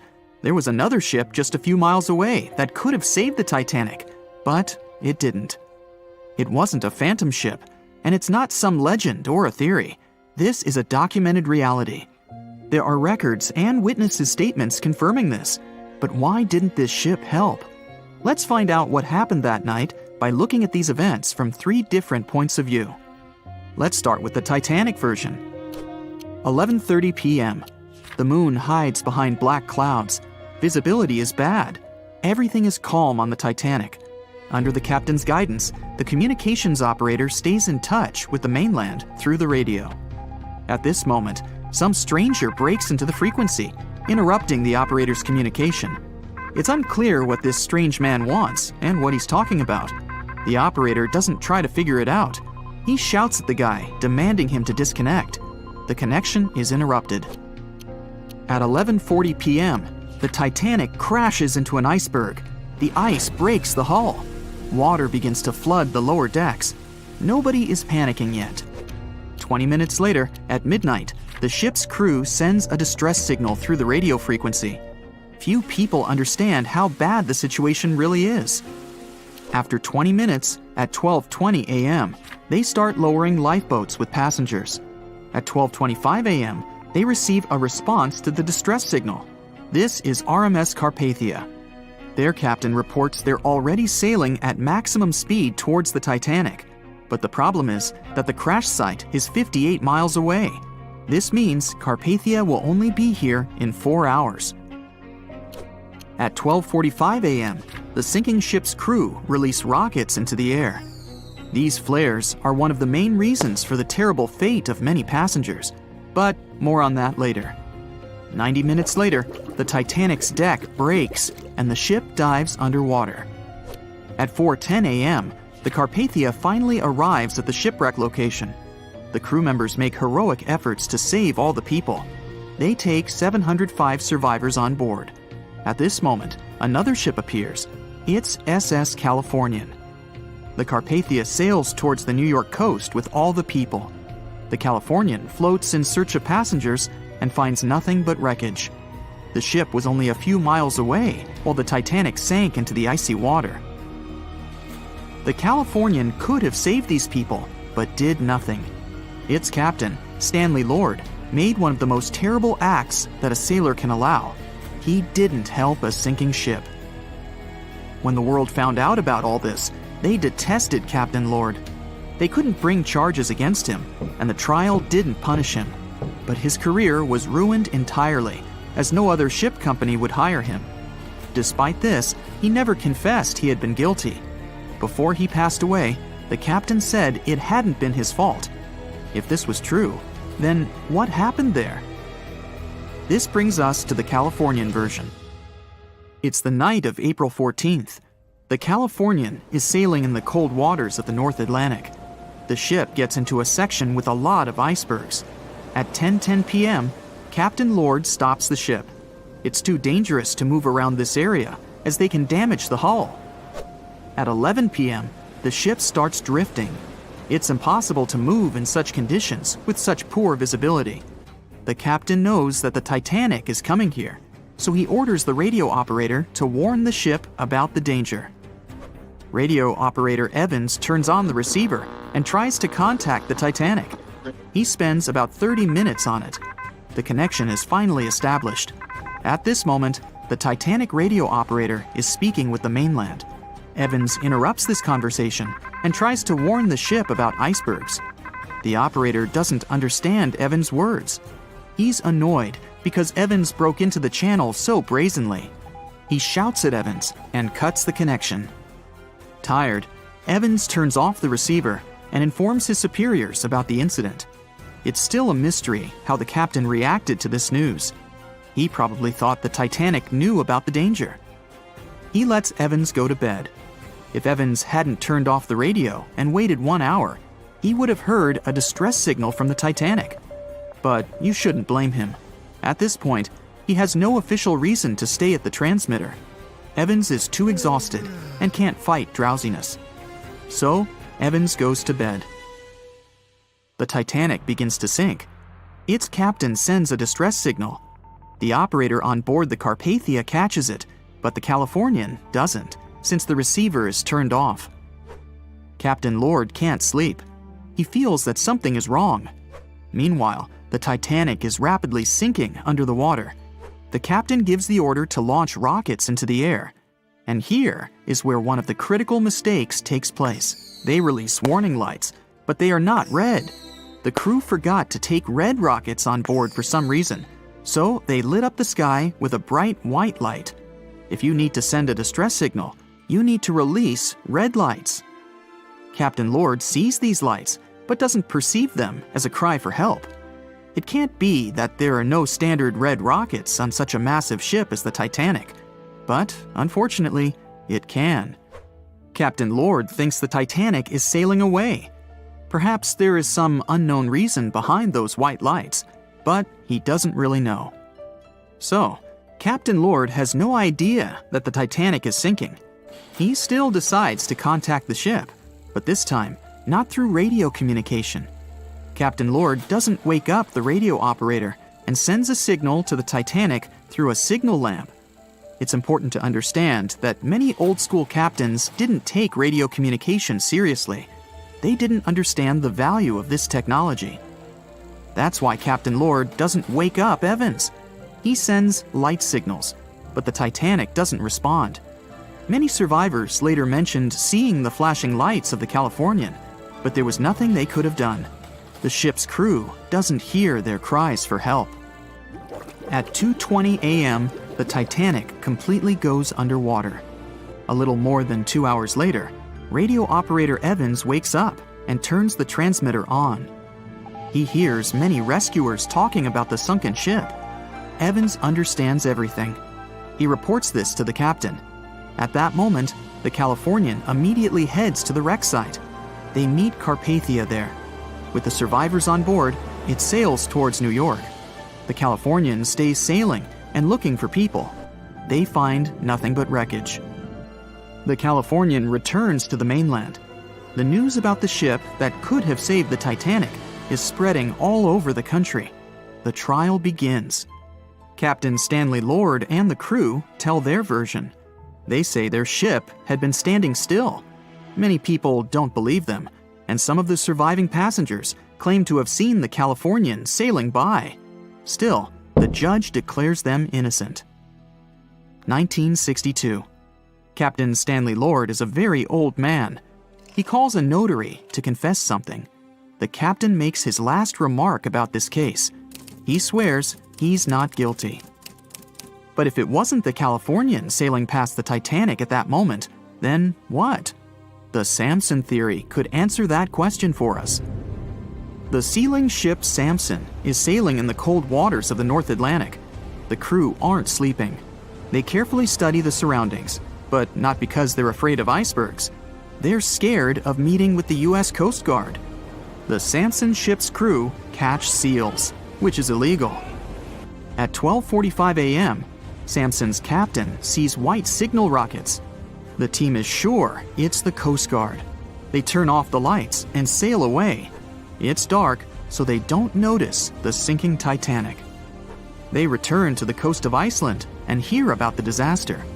They realize they have abandoned the drowning passengers. The nephew of one of Samson's crew members reads about this story in his uncle's diary. The nephew asks for permission to publish these recordings. All the people realize that Captain Lord wasn't guilty, but unfortunately, he didn't live to see this moment. Actually, it's still unknown who is guilty in this story. 2 ships were nearby the Titanic. Their captains were adequate people. They would have helped save all the passengers. Their fault was that they couldn't understand what the Titanic wanted on that dark night. Someone forgot to put red flares in the box. This small but fatal detail was one of the leading causes of the tragedy. The Bermuda Triangle is one of the most heavily traveled shipping routes in the world. Some skeptics believe that this fact solves the Bermuda Triangle mystery. Statistically, the busier the area, the higher the frequency of accidents and disappearances. While this makes sense, it's not the frequency of disappearances that's responsible for the mystery of the Bermuda Triangle. It's the lack of explanation or wreckage found. On his very first voyage to the New World in 1492, Christopher Columbus sailed through the Bermuda Triangle. Columbus reported that one night, when he was on the deck of the ship, he noticed a giant light appear in the distance, unlike anything he'd ever seen before. Columbus looked at his compass for direction, and it gave off erratic readings. You might have noticed that the Bermuda Triangle doesn't appear on any world map. This is because official institutions refuse to acknowledge that the area actually exists.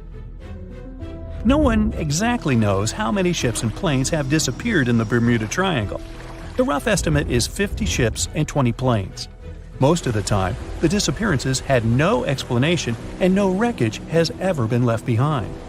When the TBF Avenger planes went missing, a massive search operation was conducted.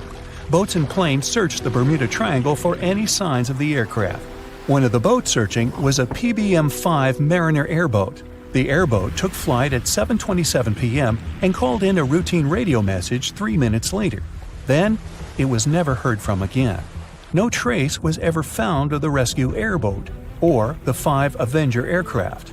A huge investigation was launched into the disappearance of all these vehicles, but nothing was ever discovered. The Bermuda Triangle is home to some pretty intense and unexpected weather. Storms build up quickly and unexpectedly, then disappear soon after. If you blink, you might miss it. This could explain why few distress signals are issued. Pilots and sailors never saw the weather coming. A popular theory suggests that rogue waves are responsible for the many disappearances. Rogue waves are called extreme storm waves by scientists. They occur when different weather patterns take place at the same time and cause large unexpected waves that reach up to 100 feet tall. Witnesses say that the waves look like giant walls of water. These waves could explain why ships go down fast and without leaving any trace. Just off the coast of Japan, you'll find the Bermuda Triangle of the Pacific Ocean. They call it the Devil's Triangle. Between 1950 and 1954, 9 ships disappeared in this area without leaving a trace. The ship Kaiomaru 5 was sent to investigate these unexplained disappearances when it also vanished. After this incident, the Japanese authorities labeled the area as a danger zone, and sailors were encouraged to avoid it. Some people blame all disasters on the extraterrestrial paranormal activity. Others suppose it's all about raging natural phenomena. Some scientists believe the cause of anomalies is the environmental changes. Also, there's a really high concentration of methane hydrates on the bottom of the ocean in the Pacific Bermuda area. This gas tends to set off, and when it happens, bubbles start forming on the surface of the water. These gas eruptions can interrupt the ability to float and can easily sink a ship. Because of this chemical reaction, there won't be even a trace left. Underwater volcanoes are said to be another possible explanation for the Japanese Dragon's Triangle. In fact, they can take down even small islands. Luckily, nobody lives there. It's a pretty common thing in this area that some of them disappear underwater and others appear out of the blue because of seismic activity. You'll never find the Dragon's Triangle on any official map of the world, so nobody's quite sure about how large it is in reality. In July 2015, 2 teenagers disappeared after setting sail off the coast of Florida. There's some mystery about what the 2 teens were really getting up to. They told their parents that they were just going to fish, but they told their friends that they were crossing to the Bahamas. Shortly after they left, a line of thunderstorms moved towards the area, and the boys were never heard from again. A massive search was conducted, but sadly, nothing was found. 1 year later, the pair's boat was found off the coast of Bermuda with a broken iPhone and some personal effects left inside. One of the most popular and bizarre theories trying to solve the Bermuda Triangle mystery comes from Charles Berlitz. He insists that the area is home to the lost city of Atlantis. The missing ships and planes and malfunctioning equipment, according to him, were all caused by rays of energy let out by the special energy crystals that power Atlantis. While this sounds silly, Berlitz's theory was convincing enough that over 20 million people bought his book worldwide. Previously, the compass wouldn't work well in the Bermuda Triangle since the lines of the 2 poles coincided here, true north and magnetic north. But if you fall into this line, your compass will behave strangely. But the magnetic north is constantly shifting, and now it's far beyond the triangle. No legend says pirates of the last centuries operate in the Bermuda Triangle, or that the Flying Dutchman makes other ships disappear. A popular theory is that ships travel to the distant past or future through a time portal in the Bermuda Triangle. Fortunately, these are all myths. Just imagine hundreds of giant tentacles reaching out to a group of ships sailing through the Bermuda Triangle. In the past centuries, they could easily sink an entire fleet, since the ships were made of wood and were lighter. Squids wrapped decks with their strong tentacles, made holes in the ship's hulls with their sharp beaks. Toothy suction cups could break the masts and tear the sails. The water was filling the holds and slowly rising to the deck. The ship sank in a matter of minutes. Survivors reached the shore and told everyone about huge monsters. This is how the legends of the Kraken appeared. Fortunately, now people have sonars and equipment for monitoring the sea space. They say the main reason why this place is so enigmatic must be the magnetic fields that form this ominous triangle. Ocean floor is made of rocks containing a lot of magnetite. It's more like iron. Magnetic fields react to the high concentration of magnetite on the ocean floor, which may start a sort of conflict between the two. It can often lead to various weather anomalies and, as a result, navigation issues. And naturally, any changes in the ocean floor or the Earth's magnetic fields influence the Bermuda Triangle a lot. Magnetic fields tend to shift their position, so do tectonic plates and even the continents, even though we never notice it. The skies are usually very clear there, but back in 1883, some people witnessed abnormal things in the area. Some claim to have seen large blocks of ice falling from the skies, and the crew even managed to save one as hard proof. Seems like the Bermuda Triangle has an alternate not only on Earth, but even in space. Spacecraft usually don't disappear into thin air though, like there's no air. This anomalous area is really large and stretches right above the South Atlantic. It occupies the area from Chile to Zimbabwe and sits right at the point where Van Allen radiation belts are the closest to the surface of our planet. The Earth has two such belts, which come in handy trapping the particles that shoot in from the Sun. They do a great job protecting the Earth from radiation. The magnetic field there is lower, so it allows the Earth's radiation belt to come closer to the surface. Whenever a satellite passes by, it will be exposed to radiation, which might lead to serious damage. So, no satellite can take pictures of it.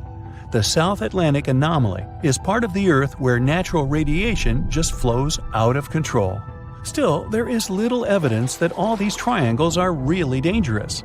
Many believe the Bermuda Triangle itself has been proven time and again to be nothing but a work of fiction. In fact, some shipwrecks, such as the Ellen Austin, gained popularity in the middle of the 20th century, while nobody even thought of drawing a triangle in the Bermuda area before that.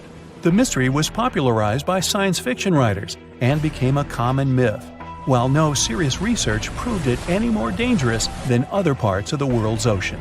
So, the crew of the Ellen Austin back in 1881 weren't even aware of the Bermuda Triangle back then, let alone afraid of it. What do you think?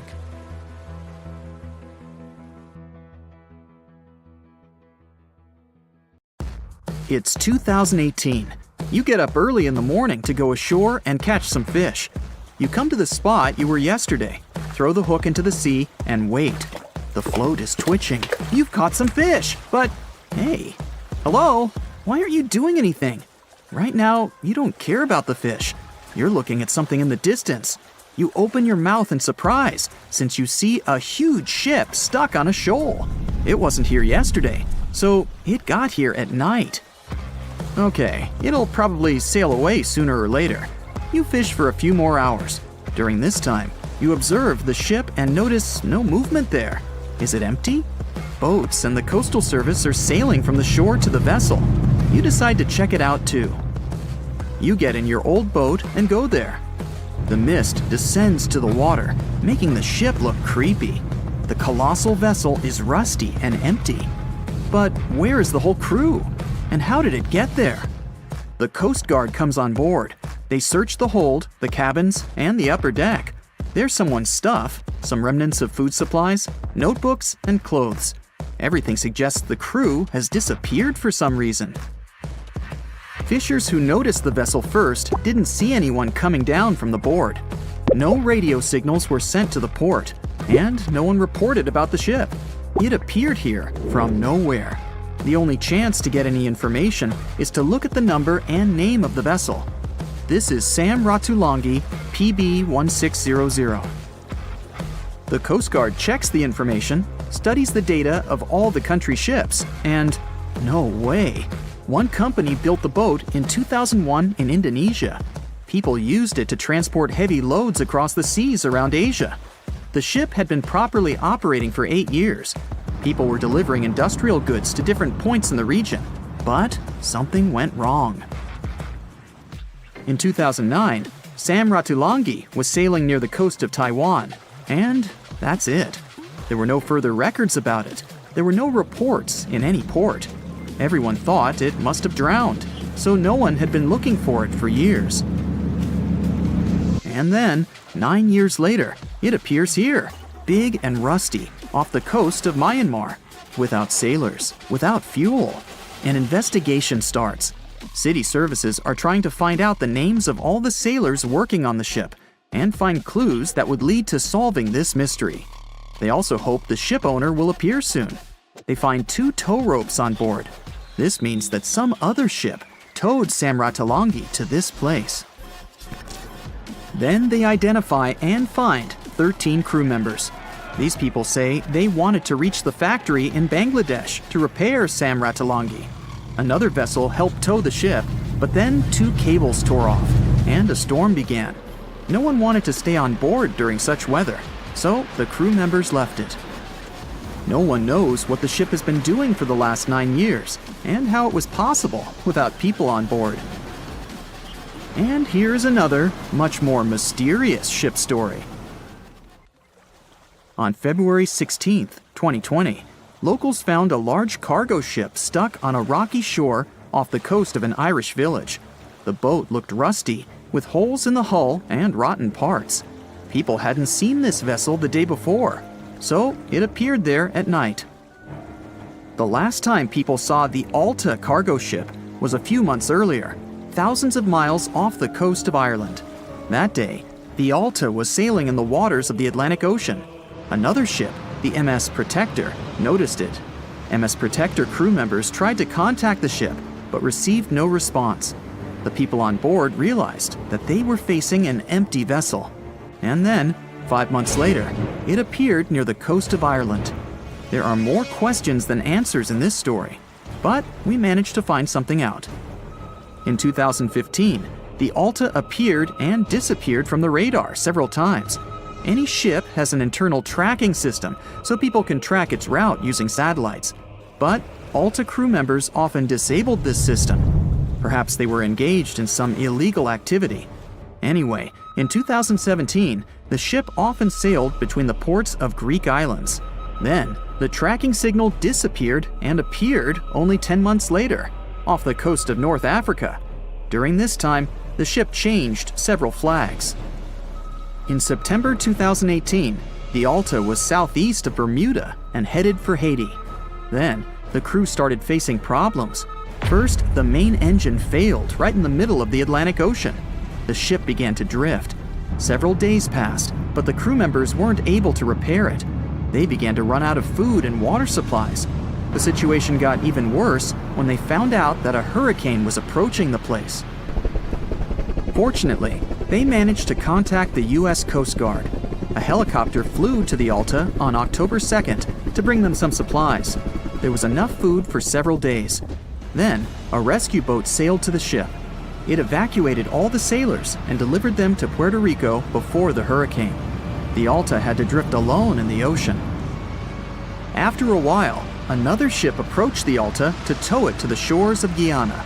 But at this moment, everything went wrong. Someone stole the boat, disabled the tracking system, and sailed away in an unknown direction.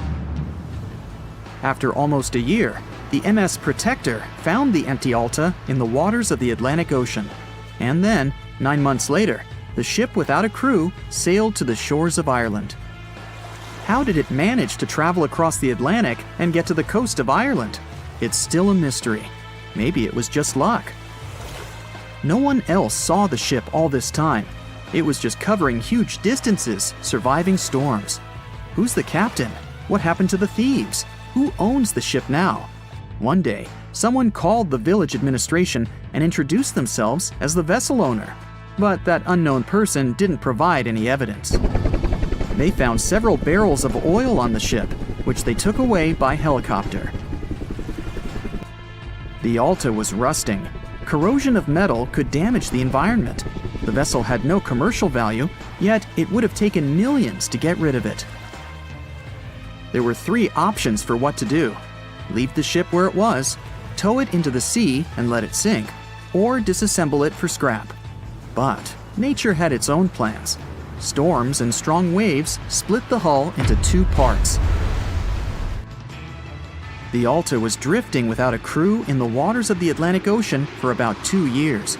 But this is nothing compared to a ship that was traveling for 38 years.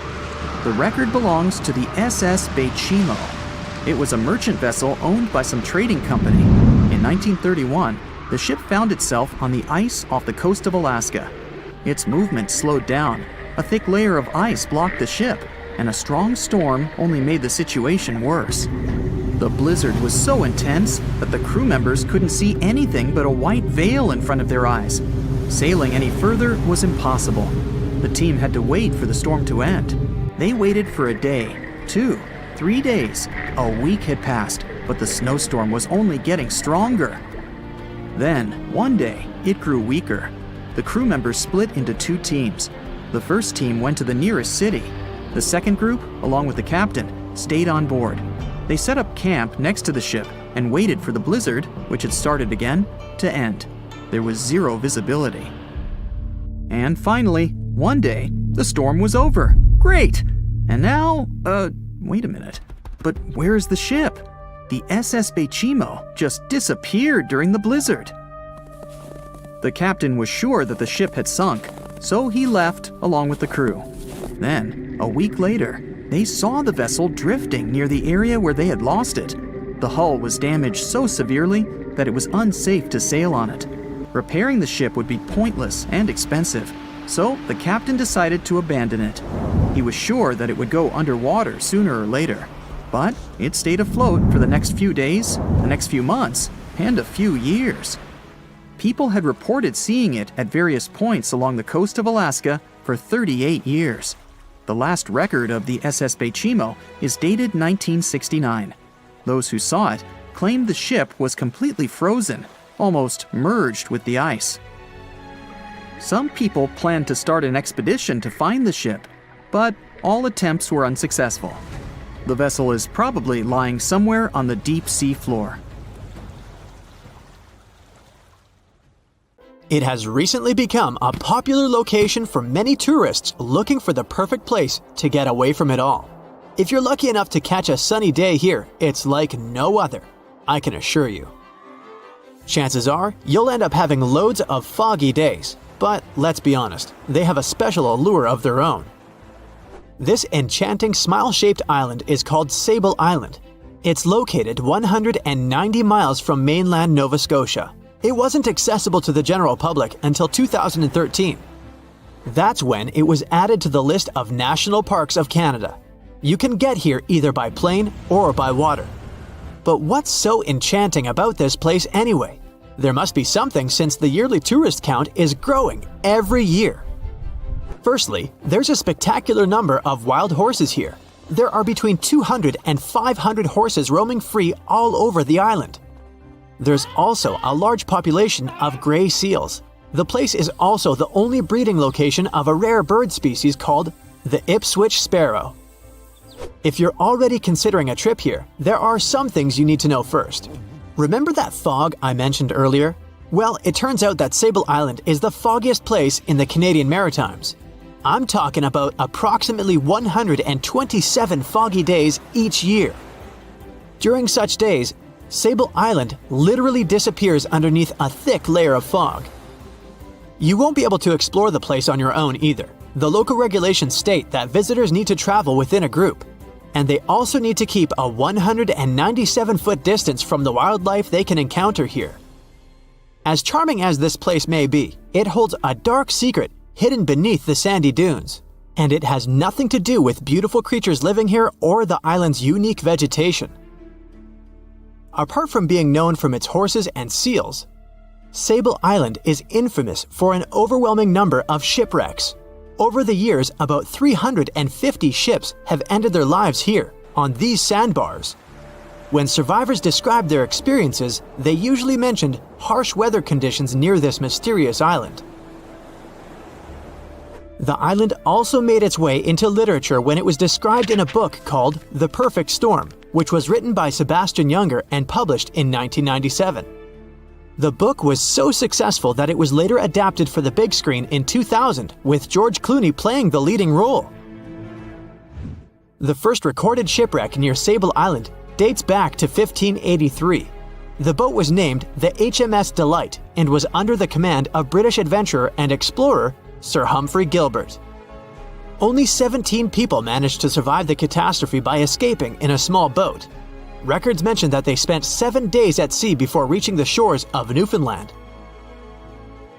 In 1884, another vessel named the Nicosia struggled in the thick fog as well.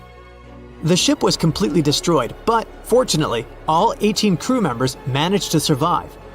The captain's son was almost lost at sea when a lifeboat capsized when he was climbing into it. He somehow managed to stay underneath the lifeboat, which was completely submerged. When this lifeboat righted, he eventually emerged from the water and was rescued for the second time. The years between 1947 and 1999 were relatively quiet on the island. In 1999, though, a yacht called the Merrimack ran aground near the shore of the island at about 2 a.m. on July 27th. The 40-foot fiberglass boat had a crew of only 3 people. Natural gas exploration workers, who were luckily not far away, rescued them. The crew managed to fly safely to Halifax the next day. The owner of the Merrimack tried to recover his boat by hiring local fishermen. Unfortunately, this operation was unsuccessful, since only the fittings of the yacht were eventually saved. It took no more than 6 weeks for the sand and waves to crush and completely break up the hull of the Merrimack. So what is it about this place that's so dangerous for boats? Does it have anything to do with the weather? Or maybe there's other forces at play? The explanation turns out to be a bit more complex, and it wasn't easy to figure out, at least not way back in the 1500s. First of all, the island is located close to one of the world's richest fishing grounds. Since it's also near one of the major shipping routes between Europe and North America, hundreds of vessels sail past it each year. The likelihood of shipwreck increases when there are so many boats roaming around the area. Sable Island is also in the way of most of the storms that move up the Atlantic coast of North America. It's no surprise that boats often get hurtled straight onto the shores of this island. The weather has a lot to do with it too. During the summer season, the warm air from the Gulf Stream creates a dense fog as it merges with the cool air by the Labrador Current that passes by the island. Other currents don't help the matter. Sable Island is next to the meeting point of 3 major ocean currents: the Gulf Stream, the Labrador Current, and the Belle Isle Current. Since the 1950s, radars and other modern navigation tools have been used on commercial vessels as well. Up until then, the sextant was the main instrument used to figure out a ship's location. It doesn't mean that sextants weren't accurate, but this instrument couldn't work properly without a clear view of the sun or stars, which means it didn't help much in dense fog, such as the one surrounding Sable Island, or when it was cloudy. Often during bad weather, the captain of a ship navigated, relying on their experiences and intuition based on the ship's speed and direction. That's why most of the survivors in shipwrecks near Sable Island said that the captain had simply miscalculated the ship's position, crashing into Sable Island by accident.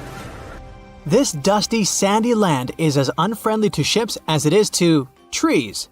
There's reportedly a single tree on the whole island, and it looks a lot more like a bush. It's actually a pine tree. And since the famous island horses don't see it as much of a food source, it somehow managed to survive. Reports say that the tree was planted back in the 1950s. Local authorities were trying to grow a forest on the island to make it a bit more welcoming. They've planted tens of thousands of trees over the years, more than 69,000 evergreens, 600 fruit trees, and about 55 pounds of pine seeds, along with other plants which could survive the conditions on the island. But they were no match for the extreme weather and sandy soil. Out of all those plants, just one pine tree is still alive. Thanks to its resistance, it has even become a symbol of Sable Island. Interestingly, for around 40 years, the island also had just one inhabitant. Can you imagine that? One person living on a remote island for so many decades? It's the story of a woman called Zoe Lucas. She chose to surround herself with the only residents on the island: the horses, the gray seals, and the many species of birds. An esteemed naturalist, she mentioned in an interview she gave back in 2017 that she was used to living on the island and that she never got lonely. To survive here, she had to put together an essentials kit. It included a notebook to take notes and a pair of binoculars to study the wildlife. You can safely assume she wasn't scared of the intimidating surroundings, since she decided to eventually call this place home. At first, Zoe wanted to set up camp on one end of the island, near some abandoned buildings. But eventually, she settled in a wooden house near a bunch of sand dunes. A Canadian institution called the Meteorological Service of Canada put together the simple construction back in the 1940s. Parks Canada operates the building these days. Zoe's work included gathering as much data on the local horse population as possible. It could help scientists better understand how they managed to adapt to the unfriendly environment. She also helped gather the debris that made it to the shore to help track pollution levels. Among all the rubbish that she collected, there was a refrigerator and a crate full of fresh peppers. Some other specialists eventually started working rotating shifts on Sable Island to offer the brave woman a little bit of company now and then.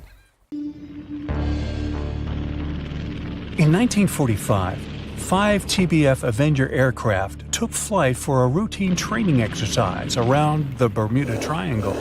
In the middle of the exercise, the planes were struck by intense rain and heavy winds despite the clear weather forecast. The pilots became extremely disoriented and radioed the base to report that their navigational equipment had stopped working. The last thing the base heard was, "When the first plane drops below 10 gallons, we'll all go down together," and then static. The 5 planes and their 14 crew members were never seen or heard from again. On his very first voyage to the New World in 1492, Christopher Columbus sailed through the Bermuda Triangle. Columbus reported that one night when he was on the deck of the ship, he noticed a giant light appear in the distance, unlike anything he had ever seen before. Columbus looked at his compass for direction, and it gave off erratic readings. You might have noticed that the Bermuda Triangle doesn't appear on any world map. This is because official institutions refuse to acknowledge that the area actually exists. A popular theory suggests that rogue waves are responsible for the many disappearances. Rogue waves are called extreme storm waves by scientists. They occur when different weather patterns take place at the same time and cause large, unexpected waves. Witnesses say that the waves look like giant walls of water. These waves could explain why ships go down fast and without leaving any trace. The Bermuda Triangle is home to some pretty intense and unexpected weather. Storms build up quickly and unexpectedly, then disappear soon after. If you blink, you might miss it. This could explain why few distress signals are issued. Pilots and sailors never saw the weather coming. No one knows exactly how many ships and planes have disappeared in the Bermuda Triangle. The rough estimate is 50 ships and 20 planes. Most of the time, the disappearances had no explanation and no wreckage has ever been left behind. Another bizarre theory trying to solve the Bermuda Triangle mystery comes from Charlie Berlitz. He insists that the area is home to the lost city of Atlantis. The missing ships and planes and malfunctioning equipment, according to him, were all caused by rays of energy let out by the special energy crystals that power Atlantis.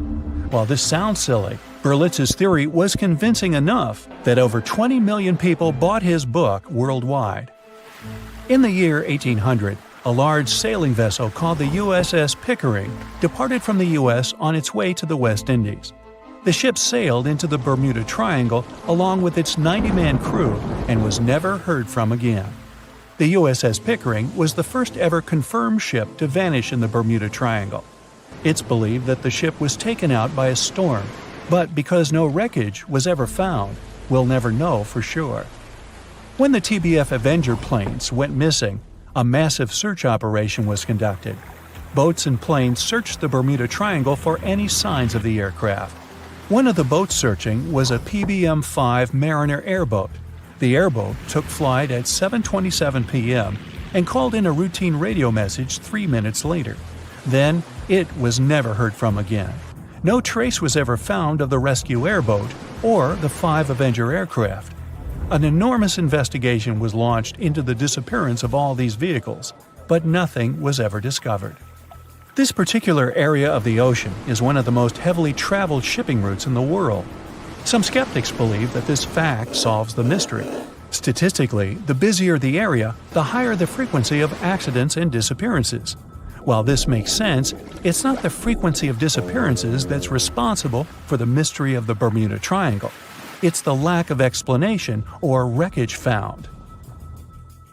On the ocean floor, decomposing organisms let off large concentrations of methane gas that gets trapped under the water. This gas can build up until, boom, it ruptures. The gas surges up to the surface and erupts. If a ship was in the area of one of these ruptures, the water would become much less dense and cause the ship to sink rapidly and without warning. Scientists believe this could be the cause of the many disappearances in the Bermuda Triangle. While this theory makes a lot of sense, it doesn't seem too likely. The U.S. Geological Survey has stated that no large releases of gas are believed to have occurred in this area for the past 15,000 years. The ocean floor is made of rocks containing a lot of magnetite. It's more like iron. Magnetic fields react to high concentrations of magnetite on the ocean floor, which may start a sort of conflict between the two. It can often lead to various weather anomalies and, as a result, navigation issues. And, naturally, any changes in the ocean floor or the Earth's magnetic fields influence the Bermuda Triangle a lot. Since the magnetic field is constantly moving, it might be also taking the Bermuda Triangle with it. Now that people know where the triangle is, it's easy to avoid it. It supposedly moves eastward together with the magnetic poles, but scientists still can't answer where exactly it will be in a couple of years. Some people blame all the disasters on the extraterrestrial paranormal activity. Others suppose it's all about raging natural phenomena. There's another triangle in Lake Michigan. Just like the one near Bermuda, the Michigan Triangle got its shady reputation for some disappearances. The first recorded one dates back to 1679. A large vessel, one of the largest of that time, set out on an expedition, yet once it got in the sinister triangle, it never came back. Much later, an aircraft disappeared in this triangle. The skies are usually very clear there, but back in 1883, some people witnessed abnormal things in the area. Some claim to have seen large blocks of ice falling from the skies, and the crew even managed to save one as hard proof. Meanwhile, the Pacific Ocean Mystery Area is another sinister triangle. Off the south coast of Japan, not far away from Tokyo, there's a sea where plenty of ships met their doom, disappearing without a trace in these waters. They call it the Devil's Triangle. Some scientists believe the cause of anomalies is the environmental changes. Also, there's a really high concentration of methane hydrates on the bottom of the ocean in the Pacific Triangle area. You're deviating from your original course and sailing in the wrong direction. There's the Caribbean Sea near the triangle, peppered with small islands. The seafloor here isn't deep. The ship can get in shallow waters. And now the ship is stuck on a shoal, and you have no idea where you are. If this were the 21st century, the ship's captain would be able to reach the shore using GPS and other modern navigation. But the most interesting thing is that the compass would work correctly this time, since the magnetic North Pole hasn't already coincided with the true one for a long time in the territory of the Bermuda Triangle. The agonic line is somewhere far away from here. There are no problems with navigation now, but for some reason, this is where ships disappear. In fact, not just here. Throughout the Atlantic Ocean, there are places where many more ships were gone. The Bermuda Triangle is not even in the top 10 of such places. One of the main reasons why many ships are lost here is that one of the most popular shipping routes in the Atlantic passes through the Bermuda Triangle. And the more ships in one place, the more shipwrecks. Simple probability. Then, it just starts getting weird. Other theories say that there's a space-time rift in this region. Ships and planes fall into this rift and end up in the past or the future. But for some reason, there's not a single proof of this myth. There's no reason to think that the rift is hidden somewhere here. The base of an extraterrestrial civilization is located in the Bermuda Triangle. Visitors from other galaxies steal sea vessels along with the crew, so no one finds the wreckage of the ships. This is also a popular myth that has no scientific justification. The Kraken lives somewhere in the triangle. It's a huge squid that sinks ships and also is a legend that sailors tell each other. However, gigantic squids live in the depths of the ocean. They can grow to the size of half a train car, but no cases have ever been recorded where they sunk a large vessel. And in the area of the Bermuda Triangle, they have never ever been seen. People in the past didn't know about the existence of these creatures, so when they saw them for the first time, they described them as huge, terrible monsters. Giant squids are some of the most elusive creatures on Earth, and scientists had to use sonar equipment to find them. They don't like to leave the dark depths and are likely to be afraid of the sound of any ship. So, that should squash the squid as a suspect. Thick fog is rising over the ocean as the sun is slowly sinking towards the horizon. It's hard to see further away than a few dozen feet, but that's enough to notice a hulking, skeletal shape in the distance. As your ship approaches the figure, your heart beats faster, and then you make out the details of another vessel, abandoned by the looks of it. Ghost ships do exist, and their mysteries aren't always solved. Take MV Hoita, for example. It was a wooden vessel built in 1931 as a luxury yacht. It had served well to various people over 20 years before it was bought by a Samoan sailor and became a merchant ship. In 1955, though, Hoita's service came to an abrupt and mysterious end. On October 3rd, it set sail for another trading voyage that should have taken no more than 48 hours. Delays happen in the sea, so when Hoita didn't arrive on October 5th as scheduled, there was little worry yet. But then it failed to come on the following day too. There was no distress signal or any other sign of Hoita's presence anywhere between its departure and arrival points. A search and rescue party was dispatched to find the ship, and for 6 days, they were scouting the area of nearly 100,000 square miles. On October 12th, the mission returned to the base empty-handed. Hoita vanished without a trace. It was only a month later that another merchant ship, Tuvalu, noticed the missing vessel far away from its route, drifting in the open sea and listing heavily. The sailors boarded the ship and found that all of its crew and passengers, 25 people total, were missing, along with all the cargo the vessel had been carrying. The radio was tuned to the International Distress Channel, meaning that the crew had been trying to ask for help, but they couldn't reach anyone because the radio cable had been damaged, limiting the range to 2 miles. The lifeboats were missing as well, indicating that people on board must have left the ship. Unfortunately, they seem to have taken the logbook with them, leaving the rescue team clueless as to what had happened. Even today, the mystery of MV Hoita hasn't been solved yet. No one knows where the crew and passengers had gone and what had caused them to leave. SV Carol A. Deering wasn't a ghost ship in the usual sense of the word. There are no sightings of it in the open sea. Instead, it was found on the shore, but the circumstances of it running aground are a puzzle shrouded in mystery. Carol A. Deering was built in 1919 in Maine, and it was a large vessel made for commercial voyages.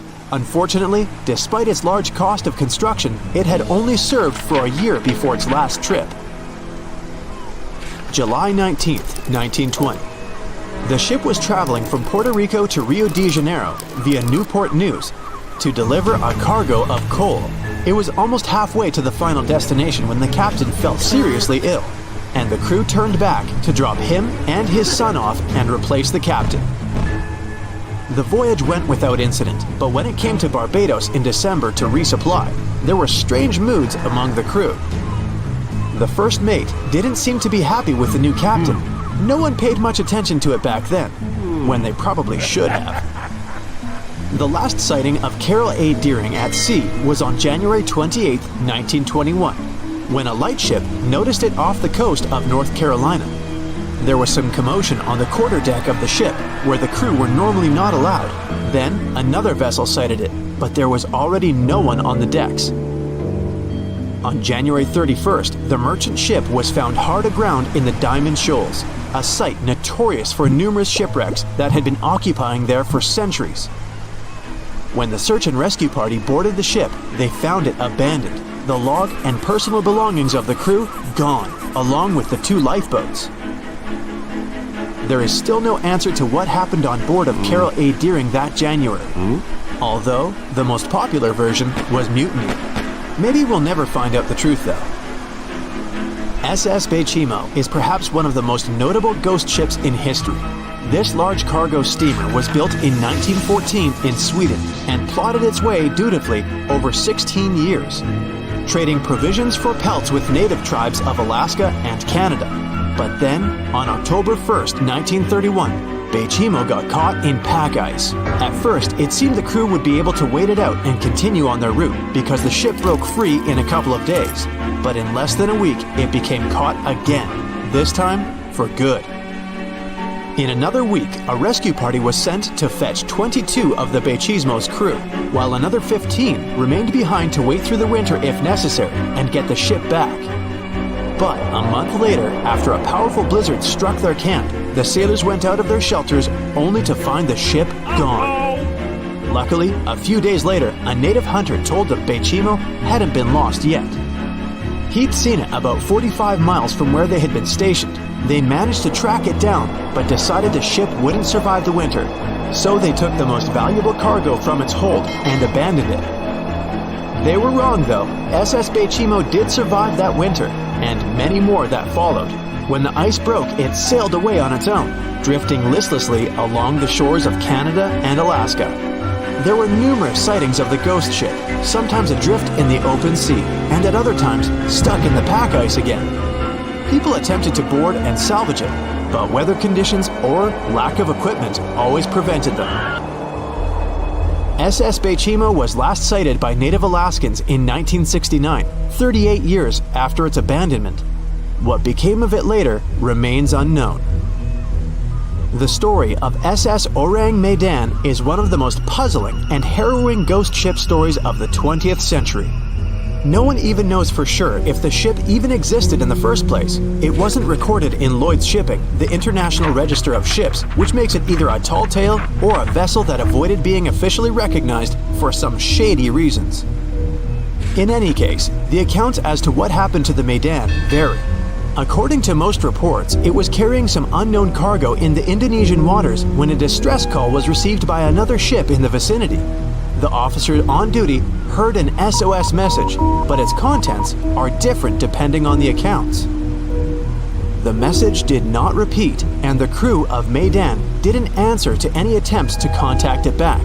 The ship that received the distress call hurried to the rescue, but they only reached the vessel the following day, when it was already drifting and slightly listing. When the rescuers boarded the ship, they found that none of the crew had survived. However, one lifeboat was missing, which implied that there was at least one crew member who managed to escape. What happened to the rest of the people on board remains a mystery to this day.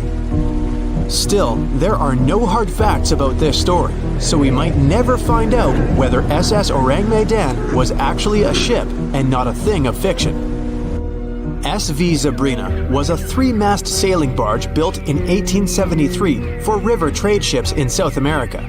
She served for well over 4 decades, proving to be a sturdy and reliable ship. It was later transferred to Europe, where it continued serving its purpose well. But then, in October 1917, Zabrina set sail on a regular voyage only to be found ashore several days later.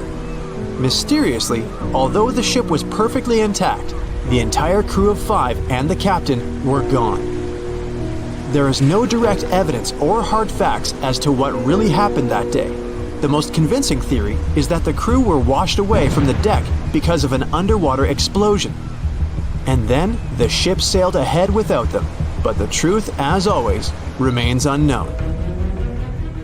The year was 1854, and the SS Arctic, the fastest passenger liner of its time, set out to cross the Atlantic. As it sailed through the misty veil, it slowly disappeared into the unknown.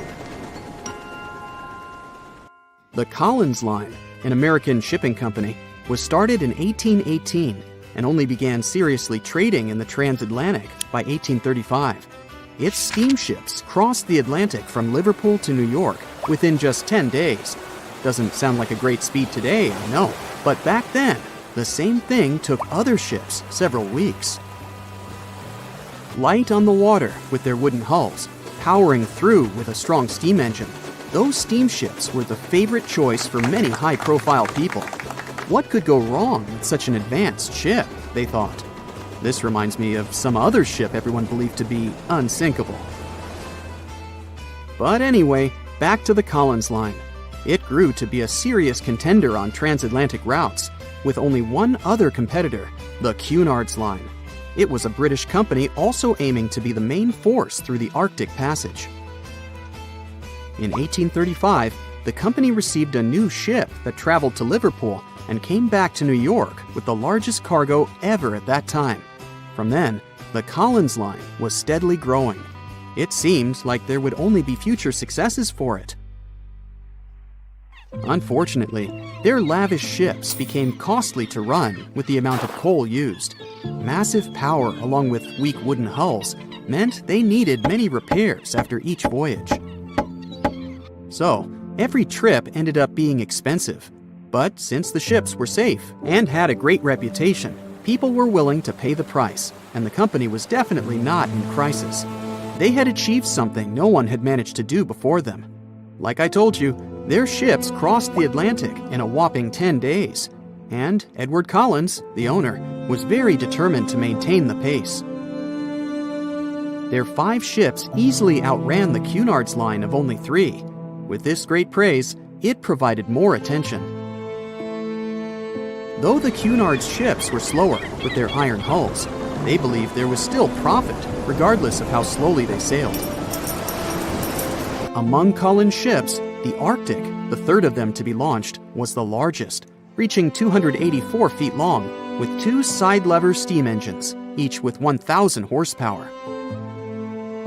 The paddle wheels made 16 revolutions a minute when at full speed. At the time of its launch, the press called it the most stupendous vessel ever constructed in the United States. But glamour and fame couldn't avoid what would come next. On the 27th of September, the Arctic was on its journey from Liverpool to New York, continuing a speed pace through the thick fog. It's possible that by that moment, after 4 years of record-breaking trips, the crew became overconfident with their sailing and the ship.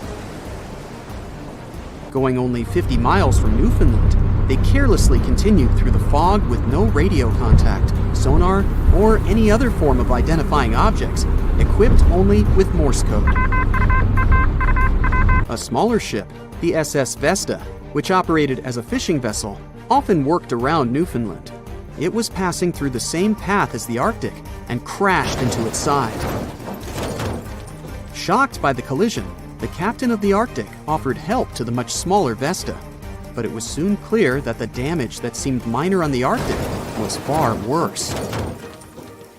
Beneath the waterline, a hole was letting water into the hull. The cost of the much faster wooden hull now seemed less valuable. They steered toward land, trying to plug the holes, but they weren't doing so well, and the seawater continued to pour in, filling up higher and pushing the ship down. And finally, once the engine room was full, it put out the boilers, taking away the massive power the Arctic was once legendary for. They moved slowly until coming to a complete stop. The ship continued to sink, and the order was to abandon it. At the time, maritime law allowed for the Arctic to carry only 6 lifeboats, only capable of saving 180 people. The crew and some of the passengers managed to push their way aboard and took most of the seats on those boats. Things were pretty wild, and everyone forgot about their manners, not letting the ladies and the youngest ones board first. It took 4 hours for the Arctic to sink. 150 crew and 250 passengers were on board. Those that weren't able to find a lifeboat made a desperate attempt to build their own rafts from parts of the ship. 2 days later, only 3 boats made it safely to the shore. The other 3 were never found. Believe it or not, The rescue party also saved some people that had been clinging to the wreckage for 2 days. Unlike the crew, the captain went down with the Arctic, but amazingly survived. He would be only one of 85 people that made it, out of the 400 on board. When the news arrived 2 weeks later, the public responded with great sadness to the losses. Great anger soon followed towards the poor safety measures in the crew. The press published demands to change the laws for more lifeboats. It only made sense to have enough for every person on board a ship. But they ignored those requests. This neglect would lead to more disasters in the future. Enough lifeboats would only come into maritime law some 60 years later, after the disaster of the Titanic. Edward Cullen's wife and 2 children were also aboard the ship and didn't return. He was heartbroken, but didn't stop running his business. The Collins line still had a reputation to uphold, the biggest, fastest, and most luxurious on the Atlantic. Edward Collins would now build an even better ship than any other.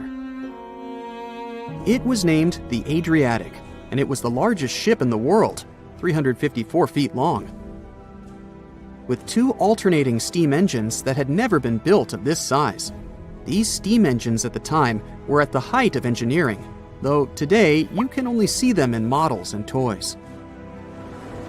With the new addition of 2 masts, the Adriatic would also be able to sail if needed. Luckily, they made some lessons from the disaster of the Arctic. But before their new ship, the Adriatic, was built, another disaster had occurred. The sister ship of the Arctic had also sunk. They believe this second ship was desperate to stay in front of the Cunard's line and hit an iceberg somewhere during the race. This weird contest took the lives of 141 people. The desperation of Collins and his weakly built hulls pushed the company towards bankruptcy in 1858. The newly built Adriatic, costing over $1 million, had only made 1 voyage in the end. And even that voyage was considered a disaster. The ship collided with a tugboat. It still managed to finish its maiden voyage at a suitable time. After the company had gone bankrupt, they had to sell the ship for only $50,000. They removed the great giant engines, replacing them with only sails. Although it was once the greatest ship on the high seas, it was only 30 years later until it was abandoned, labeled irreparable, and anchored in a river. The other remaining ships were also sold and only used for parts. Edward Collins left the industry altogether, seeking work on dry land instead. As the Collins line was no longer in the mix, the Cunards would grow in strength. Without competition, they would win the Blue Ribbon for the next 30 years, and 180 years later, after producing hundreds of ships. They still have a constant presence on the seas as they provide transatlantic crossings, world voyages, and leisure cruises. To this day, the Cunard line is the only one to run ships between Europe and America, and it's great proof that it's not always the fastest that's the best. The megalodon was the biggest shark to ever live. Not only that, it's one of the biggest fish and the largest predator in Earth's history. They've been known to reach lengths of up to a whopping 70 feet. That's over 3 times longer than the biggest great white shark on record. The females have also been found to be around twice the size of the males. The megalodon could swallow a small car without it even touching its teeth, if cars had been around that. Its teeth could grow to over 7 inches long. It looks like we're going to need a bigger boat, and best make it steel-plated, as this shark can easily gnaw its way through ships. The underwater terror could bite a ship clean in half, with the highest bite force ever calculated for any animal, living or extinct. The force of its ferocious bite was up to 40,000 pounds. That's around 108,000 times the strength of a human's and 10 times the force of a modern crocodile's bite. Its chomp is so strong that it makes the T-Rex's bite look about as powerful as my granny's after she's taken her dentures out. In fact, the Meg was so big and powerful that it had no natural predators. It was the uncrowned king of the seas, swimming freely from ocean to ocean. This cosmopolitan creature was found all over the world, from America to Europe and Australia to Japan, assuming there were countries back then. Meg fossils have been found on every continent except Antarctica. Everybody skips Antarctica. Science tells us that the megalodon went extinct over 3.6 million years ago. But could they still be alive at the deepest depths of the ocean? Only around 80% of the ocean has been explored, and its deepest point, the Mariana Trench, is over 7 miles down. So who knows what's lurking at the bottom? If you did manage to make it down, it is unlikely that you'll run into a meg, though. The sharks, like us, preferred warmer coastal waters. Deep ocean living would be too cold for the beasts, and food would be scarce. Their entire bodies would also have to evolve to avoid being squished by the enormous water pressure down there. It's unlikely they're still around, but not impossible. Some good news, if you do run into one, is that the shark is pretty unlikely to eat you. You are way too small a meal for the megalodon, even if you have a couple of friends with you. This guy eats whales that are over 50 feet long. If you're having a beach party, though, it's a different story. In a beach full of swimmers, the shark very well might creep up, scooping several humans into its giant mouth without even chewing. But wait, let's rewind. How does the shark take down a 50-foot whale? It first bites off its fins, making the whale unable to swim away. It then casually munches it down piece by piece. Because of their size, sharks had to consume over a ton of food every single day just to sustain themselves, like me. All that food made the megalodon extremely heavy. They range from anywhere between 50 to over 100 tons. For context, that's around the same as 7 to 16 adult male African elephants. To fit all this food in, their jaws had to open pretty wide. A megalodon's jaw could span 9 by 11 feet wide. That's easily big enough to swallow 2 adult humans side by side.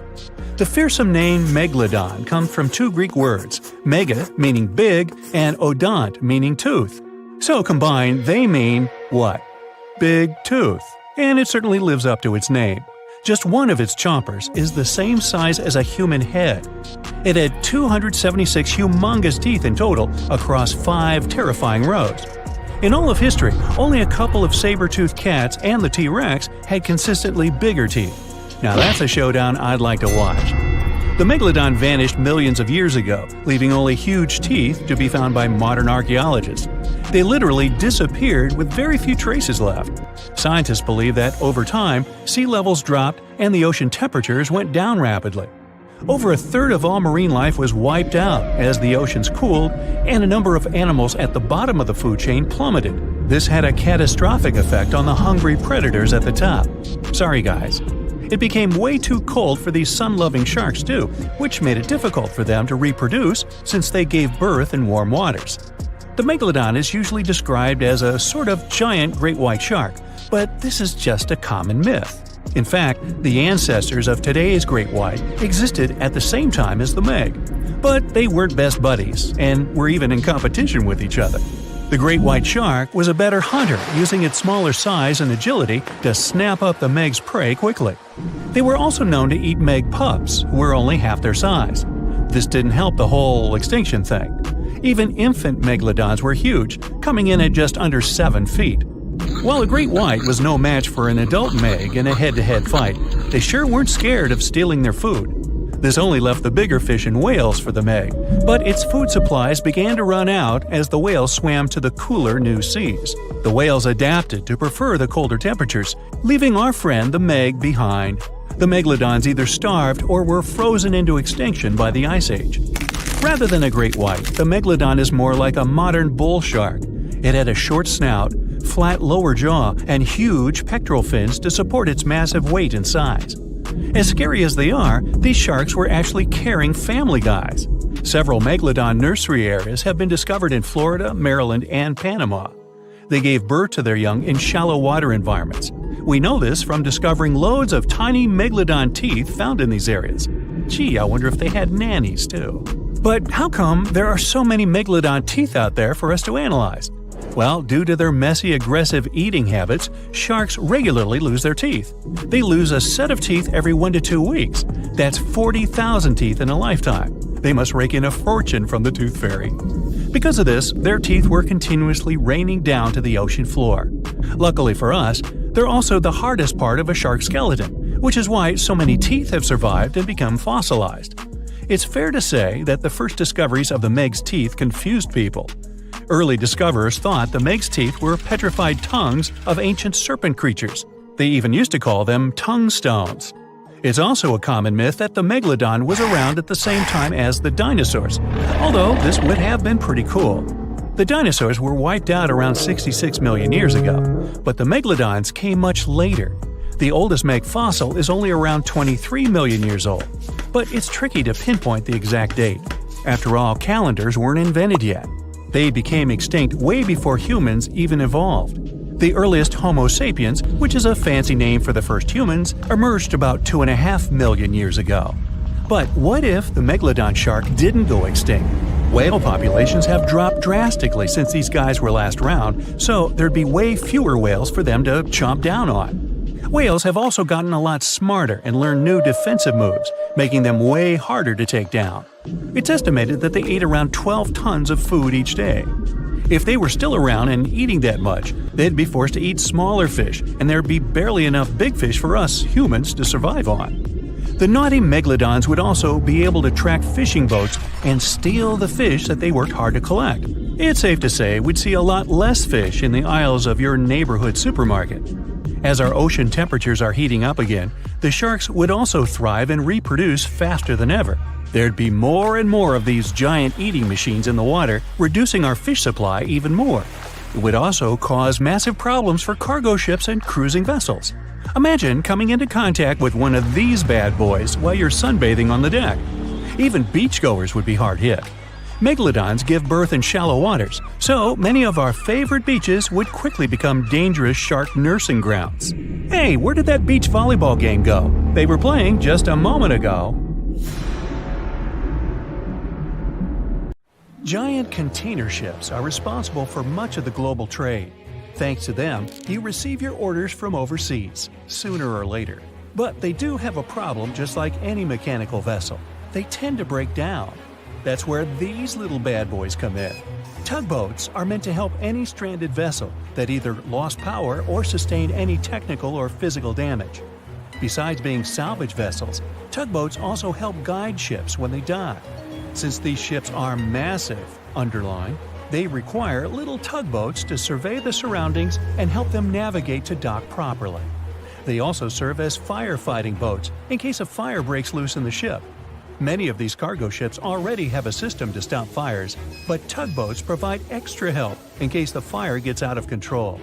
Many cargo ships pass through below-zero regions like the Arctic and face plenty of obstacles, or icicles. Tugboats to the rescue again. They can make the first move by breaking the ice so that the vehicle can pass through without damaging itself or delaying its course. They also help large ships move through narrow areas. On March 23, 2021, the Ever Given, one of the largest container ships in the world, got stuck in the Suez Canal for 6 days.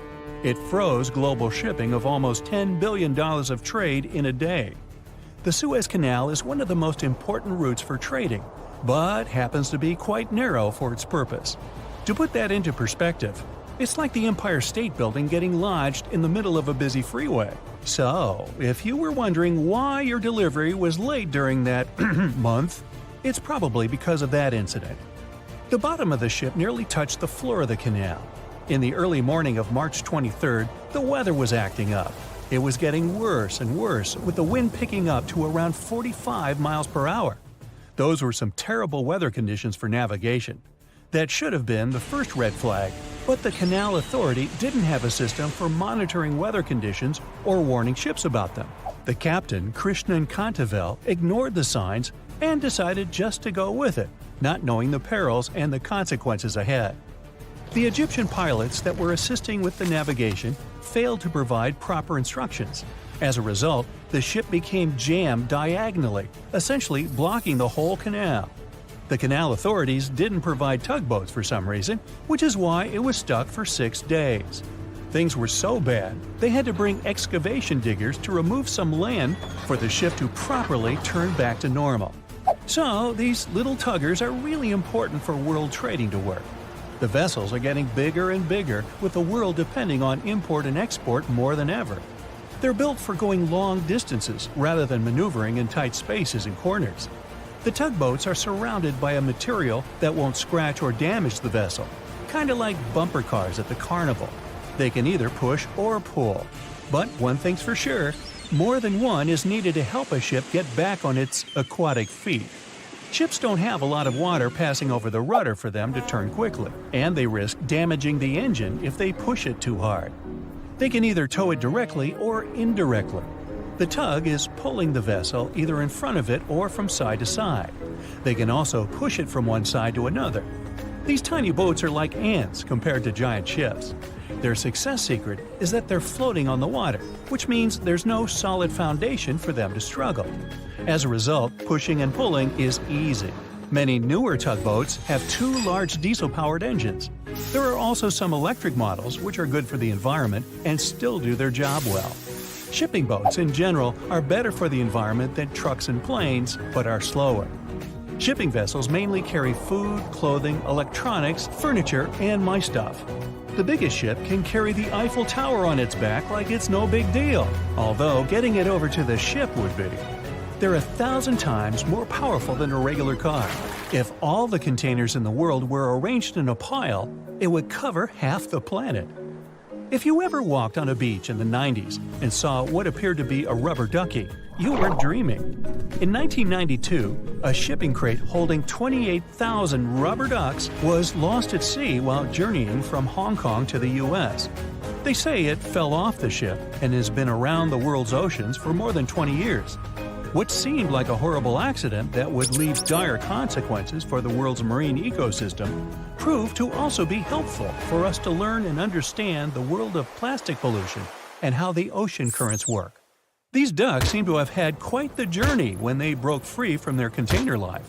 Some reports show they got washed up on the shores of Alaska, South America, Hawaii, Pacific Northwest, Scotland, Australia, and even froze in the Arctic.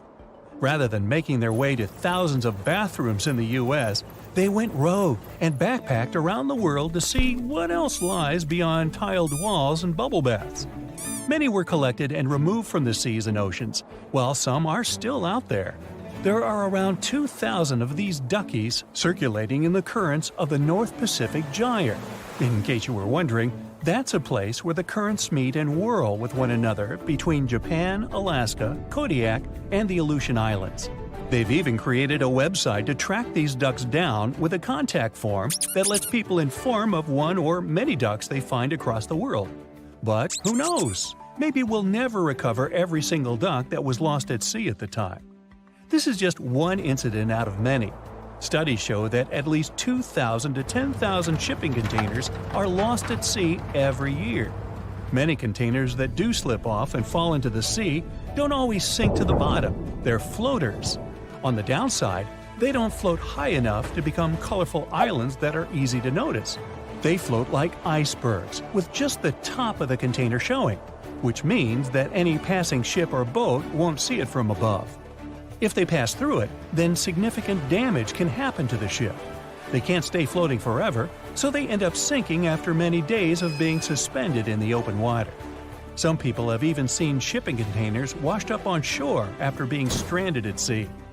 These bad boys have been made to last for a very long time.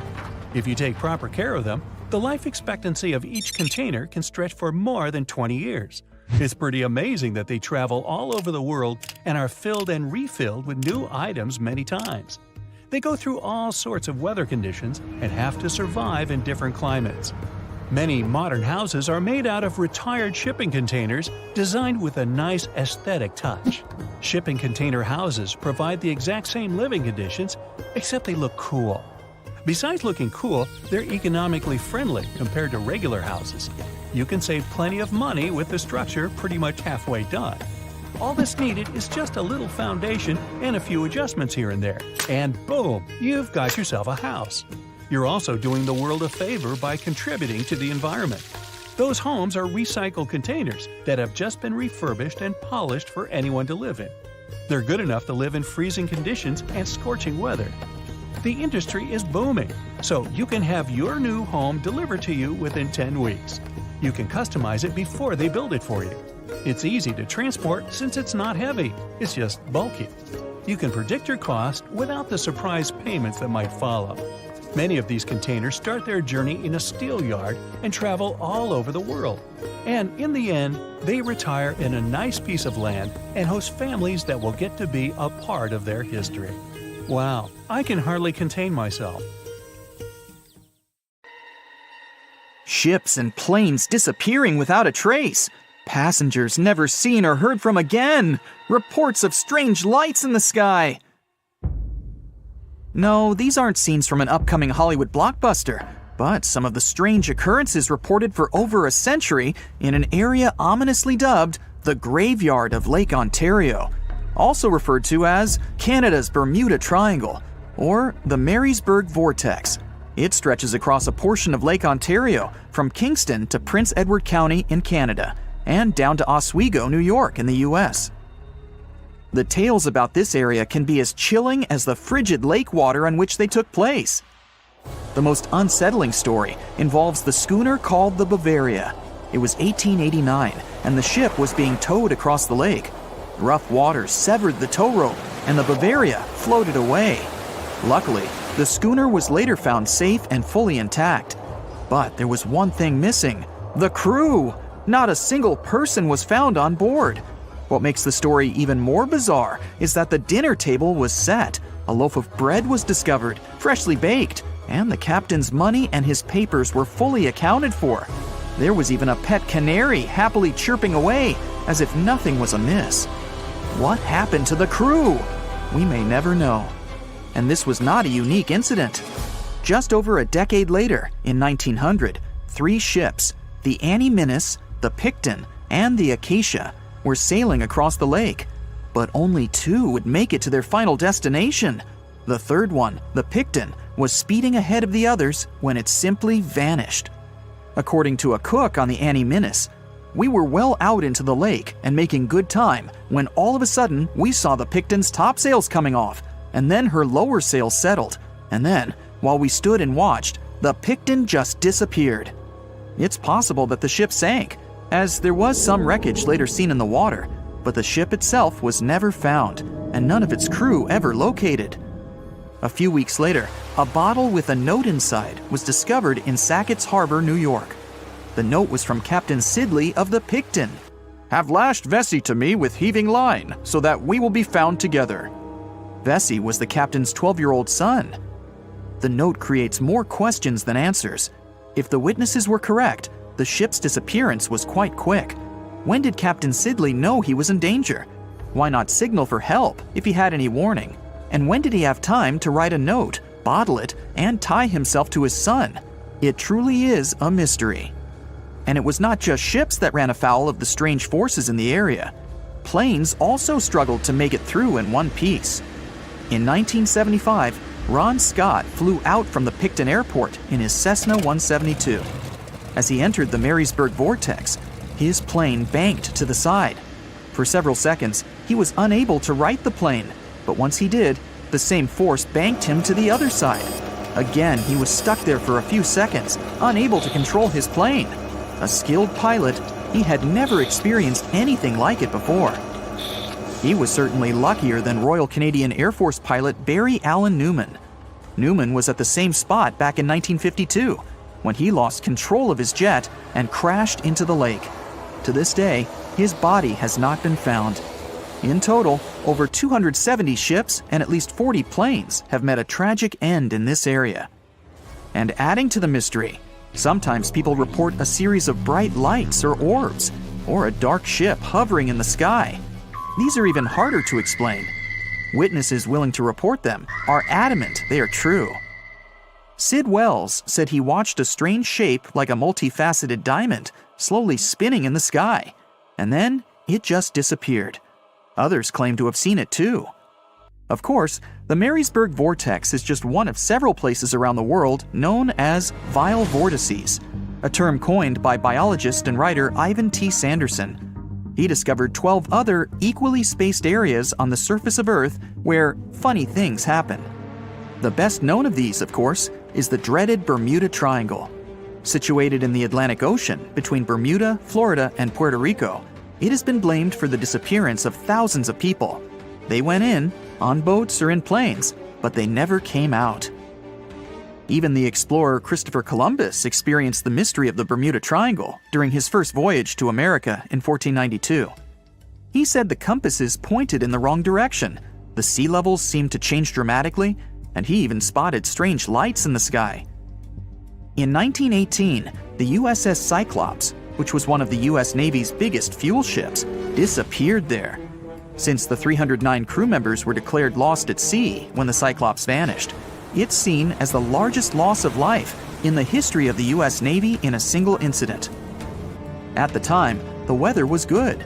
The one message sent that day from the ship indicated no issues or concerns, and a distress signal was never sent. A thorough naval investigation followed. Its conclusion? Many theories have been advanced, but none that satisfactorily accounts for the ship's disappearance. In other words, the investigators were stumped. There's also the Dragon's Triangle, located in the Pacific Ocean. The most disturbing story involves a group of Japanese vessels that disappeared in the 1950s. When researchers were sent to investigate what happened, they too disappeared. In each case, it's impossible to truly know what occurred, and it's easy to get caught up in stories of giant sea monsters lurking beneath the waves. Who doesn't like a good scare? And Sanderson was willing to accept the possibility of such stories being true. He believed the vile vortices that he studied could be explained by anything from a wrinkle in the space-time continuum to magnetic abnormalities to underwater people. Of course, Sanderson was not only a huge fan of strange places, he also wrote about strange creatures like Bigfoot and the Loch Ness Monster. His skills as an impartial scientist are questionable though.